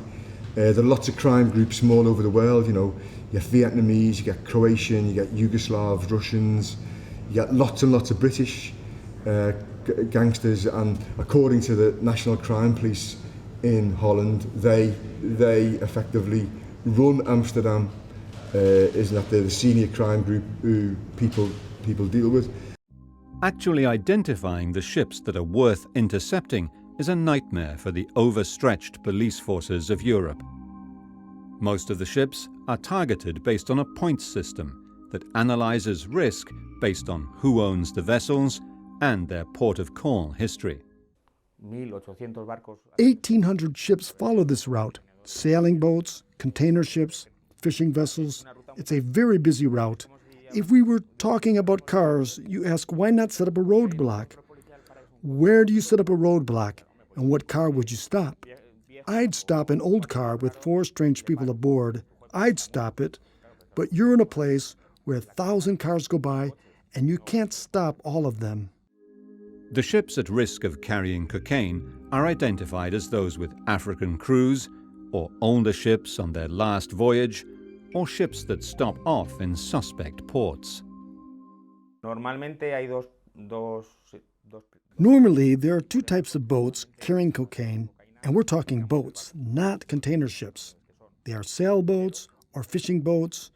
What we look out for in a sailboat is the crew, people traveling alone or 2 people whose financial profile wouldn't be such that you'd expect them to be on a journey like that. For example, a Bulgarian. We stopped one recently, a Bulgarian who traffics drugs with other people in his country, goes to the Caribbean, buys a boat in the Caribbean, and returns home in the boat alone. This isn't normal. Coge un barco en el Caribe y se ve él solo en el barco. Pues no es muy normal. Other import techniques involve smugglers using fishing boats and offloading the drugs at sea.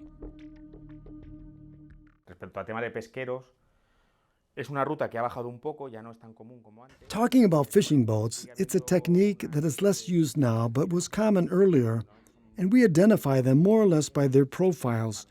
Usually they are very old fishing boats, probably on their last voyage. They are so decrepit that their owners wouldn't send them out under normal circumstances. Close to the Spanish coast, they offload and then they sink. They let them sink, obviously not with the crew aboard. The crew gets off.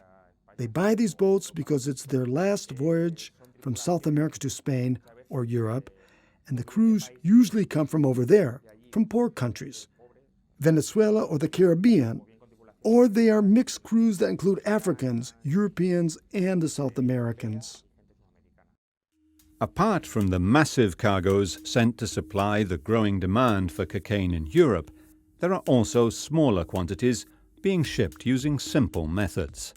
The most common method is called blind pickup in Spanish, or in English, rip-off, rip-on. You have a legal business. You are a legal person. I have a legal business, and I'm a legal person. You send me fruit from South America, nothing but fruit, a legal cargo. This container is in the port of any country. Without you knowing it, a worker of the port opens the container and puts bags or backpacks with cocaine inside the container. They close the container, and the container comes to Spain, to me, with my legal business, importing fruit. This container comes to a Spanish port, and workers in the Spanish port open the container, take out the bag, and close the container. So that means you and I have transported drugs in our container without knowing it, because you are legal, I am legal, and it is a legal business. Quando lo stupefacente è diretto in porti altamente, diciamo così, controllati come quello di Gioia Tauro.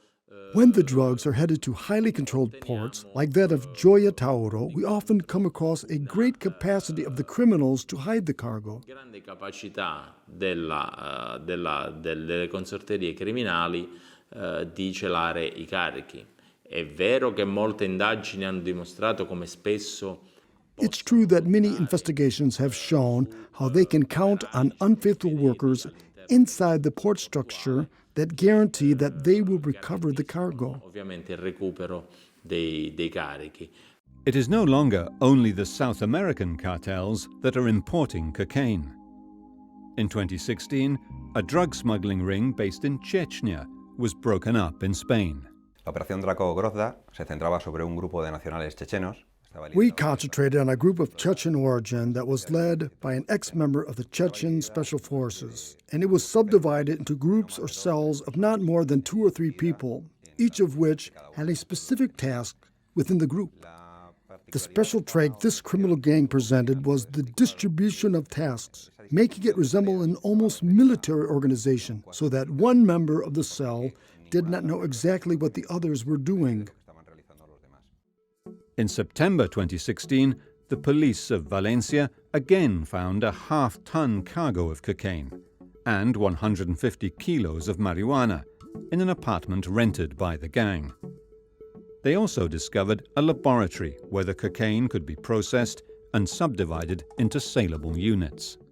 Esa organización, ese grupo criminal, había alquilado. This organization, this criminal gang, rented a series of apartments in the suburbs of the city of Valencia and looked for houses in urban centers far from the center of town. These houses had to have certain characteristics, such as easy access for the entry and exit of the drugs, and had to be in an area with many neighbors, so as to pass unobserved more easily and make inspection by police forces more difficult. Control por parte de las fuerzas de seguridad. The Chechen traffickers used every trick to protect the drug stashes. Como le digo, una vez que se guardó la sustancia estupefaciente en la casa, as far as finding the drugs in the house is concerned, they didn't just hide it, they walled it up. It was hidden in the ventilation system, the walls, and the furniture, above and below, so that we literally had to break down the walls to get to the drugs. It happened that the registers of the quantities held in the houses showed what they held as small quantities, so that the police might find a part of the stash and not continue with the search, and would not find the whole quantity they held. La totalidad de la sustancia estupefaciente en dichas viviendas. El laboratorio típico que hay en España es en España y en Europa. The typical laboratory that you find in Spain, not only in Spain but in Europe, are laboratories for cutting and adulteration of the drugs. With the new methods that exist, we are finding laboratories for transforming the drugs. They are essentially chemical laboratories. The Greco unit found a laboratory with sulfuric acid, boric acid, kerosene, with many products, because they had to be able to break down the pellets made of cocaine mixed with other extraneous materials, such as wood and plastic, and extract it, separate it. So it is a laboratory designed to extract cocaine. Esos pisos eran única y exclusivamente elegidos por el miembro más importante de la This apartment was occupied by the most important member of the organization, the leader, who has a criminal record for arms and drugs trafficking and prostitution, among other crimes committed in this country. And as I said, he was the leader of the group we rounded up and was supported by others, the cell that organized the logistics of the organization. Spain seems to be the frontier of the cocaine trade, the place where, today, the floodgates are open. On the other side of the Mediterranean, in Italy, Michele Di Nunno is the Calabrian coordinator of the National Organized Crime Investigation Unit at the Finance Police, the GICO, and has been monitoring the rise of the Calabrian organized crime gang known as the 'Ndrangheta. This organization is especially difficult to keep track of due to its low hierarchies and multi-family organization. Fear of the 'Ndrangheta, notorious for its cruelty, guarantees secrecy and loyalty among its clan members. This deeply ingrained culture of secrecy and loyalty has gained it the trust of the Colombian cartels. In July 2016, Italy's anti-mafia prosecutor Franco Roberti and the GICO announced the arrest of 144 people between Colombia, Costa Rica and Italy at the end of a surveillance and interception operation named Due Mari, which was the Italian part of an ongoing DEA campaign known as Angry Pirate 2. L''Ndrangheta faceva arrivare in Italia lo stupefacente. The 'Ndrangheta imported the drugs into Italy. Our investigation began because, as we were following certain members of families in the Ionian area of the province of Reggio Calabria, we were seeing a lot of trips of these people back and forth from Costa Rica. Dei viaggi di questi soggetti verso il Costa Rica. The cocaine delivered to multiple ports in Italy originated in jungle laboratories in Venezuela and Colombia, and was transferred to cargo ships to be brought to Europe via Costa Rica. Approfittando delle ingentissime spedizioni di carichi di frutta tropicale dal Costa Rica. Taking advantage of the massive shipments of tropical fruit coming from Costa Rica into Italy, they would bring cocaine in as well. The Due Mari investigation, closed by the Anti-Mafia Directorate of Reggio Calabria, executed by the GICO of Catanzaro and the specialist group GOA, shows how Costa Rica was the departure point of massive shipments of cocaine headed for Livorno. So the cocaine was hidden in with the tropical fruit. Di cocaina che arrivavano a Livorno e quindi nella frutta tropicale veniva celata la cocaina stessa. The ports of entry of the massive volume of cocaine in the Due Mari operation were Civitavecchia, close to Rome, and Livorno. The drugs were eventually to be sent to the port of Mestre, where the organization had a laboratory. L''Ndrangheta è probabilmente il primo, grossista di cocaina. The 'Ndrangheta is the world's largest wholesaler of cocaine. It has such strong ties that go back decades, many decades, and has such stable relations with the cartels. As I said before, the cartels that manage the transport of cocaine from South America.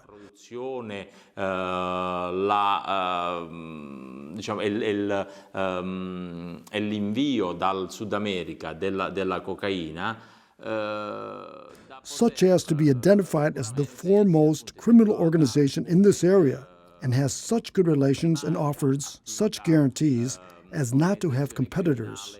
Dedita a questo e conseguentemente ha dei rapporti talmente forti e offre delle garanzie tali da non avere concorrenti. A new source of cocaine has entered the market with the rise of other forms of trafficking in Europe. Brazil. L''Ndrangheta, qualora ritenga di poter sfruttare il porto. If at any time the 'Ndrangheta thinks it can take advantage of any port in Brazil, or a port of departure of cocaine in any other state, it has no trouble creating and stabilizing relationships, as it can draw on the fact that it is a respected organization. Dei rapporti perché può far sempre riferimento a quel suo essere una organizzazione rispettata. However, Brazil is also host to a community that offers incalculable advantages in drug distribution. The Nigerian community in Sao Paulo offered the cocaine producers a back door to Europe. Over the last 5 years, West Africa has become a hub of cocaine smuggling, but not only. What's interesting about Africa is that it's been uncharted territory for international law enforcement for some time. There's vast areas that are basically unpoliced. And a lot of parts of Africa, we don't know what's going on. But what we do know what's going on along the west coast and east coast of Africa, we're starting to see massive shipments of both heroin on the Migrant coast, the east side of Africa, and cocaine on the western side of Africa. What drug trafficking typically does, it destabilizes a region. And drug traffickers look for destabilization in regions to move their drugs. What better area to go to than Africa? Guinea-Bissau, Nigeria, Senegal are not only important places of departure of migrants, but also entry points and hubs for the drug trade. DEA has always had a big interest in Nigerian trafficking organizations. Literally, there is a trafficking organization with Nigerian roots in every major city in the United States. Luckily, we have a great working relationship with our counterparts in Nigeria. We have a robust program, an international program with them. Why there is such a transnational presence as far as these Nigerian networks, who knows? But you're right, they have their prongs in every city across the world. These networks are set up and they're constantly moving, most of the time, smaller amounts of drugs. You're not going to see Nigerian trafficking organizations moving tons of cocaine, but you're going to see Nigerian organizations moving 6 couriers on an airplane, each digested 1 kilogram of cocaine, for instance. East Africa, too, has become a player in the drug trade, with a heroin trail that leads from Afghanistan through Kenya and across the continent. Heroin coming through the Migrant coast from Pakistan. It'll go into cities like Nairobi. There it can be carried via courier, via commercial air to different cities in Europe. Many times it will go via the water to other ports. Many times we have anecdotal information that there's heroin that's going across the continent via road to West Africa, where it's then swung up into Europe and sometimes the United States. Recent seizures in Africa include shipments of heroin from Iran that were intercepted by the Australian Navy patrolling the Indian Ocean between Oman and Kenya under anti-terrorism Operation Manitou. In 2 years, the Australian Navy has confiscated and destroyed over 4 tons of heroin. In late 2016, British aristocrat Jack Marion was arrested on charges of importing 100 kilos of cocaine in bags of fertilizer to be delivered to a sugar business in Uganda. He denies the charges. However, over the last decade, Mombasa has become a hub for drug smuggling into Africa, according to the United Nations. Sometimes the routes being used for drug trafficking overlap with other profitable trades, such as arms and people smuggling, as well as other illegal activities, all being overseen by so-called super facilitators. One thing that we've targeted recently, and actually this method started in Africa, is targeting what we call the super facilitators. These are people that can do various amounts of illegal activity, from arms sales to narcotic sales to human smuggling. They have their hands in all sorts of different crimes. DEA, along with our counterparts, have started to target these organizations. And by targeting the organizations, not only are we disrupting drug trafficking organizations, we're disrupting terrorist organizations that are operating pretty much with impunity all over the world. What happens on the open ocean, in ships and boats crossing the Atlantic and Indian Oceans and the Mediterranean Sea, docking at European ports, is difficult to monitor. Even just tracking ships is hard, despite AIS technology. However, most of the trade is legal, and finding drug consignments is like hunting for a needle in a haystack. Undermining the profit of the traffickers seems to be the only way of combating the gangs. Fighting the Calabrian 'Ndrangheta is a complex task, and, as with other criminal organizations, involves tracking down personal property and laundered investments. Togliere ad un'organizzazione. To take away a cocaine cargo from an organization causes damage, but alongside this, we also carry out what I believe is an ever more effective attack against illicit capital. Contrasto ai patrimoni illeciti. With the rise of the merciless 'Ndrangheta across Germany and throughout Europe, and the cocaine cartels in Central and South America, the outlook for Europe's war against drugs is bleak. In London, there are a large number, and lots of other cities in Britain, there's large numbers of US-style street gangs who fight, and use firearms to kill each other and protect their drug dealing operations. So that's a reality, and that's been going on since 2002, 2003, 2004.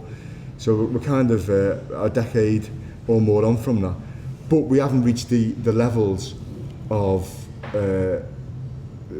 gang crime what's in the United States, and I don't know why, but maybe that will happen. However, by flooding Europe's market with cheap cocaine, the traffickers are undermining their own market, the same way they did in the United States. Just recently, I viewed some statistics to where just back in 2014, a kilogram of cocaine in Central Europe would cost around $35,000 to $40,000. Now, today, 2016, it's down to $25,000 wholesale. Now, that's between if you're buying 10 and 100 kilograms of cocaine. But the prices are starting to go down. So the question is, what's the next market that's going to be flooded in Europe? The ever-growing demand for drugs of every kind in Europe is feeding this deadly market. The middle-class populations of London, Amsterdam, Rome and Madrid are taking cocaine more than ever before, and the economic crisis seems not to have changed the market at all. The extent of the financial power of the drug barons is still largely unknown, but the efforts to combat the trafficking of their lethal cargo continues to be one of Europe's most pressing security concerns.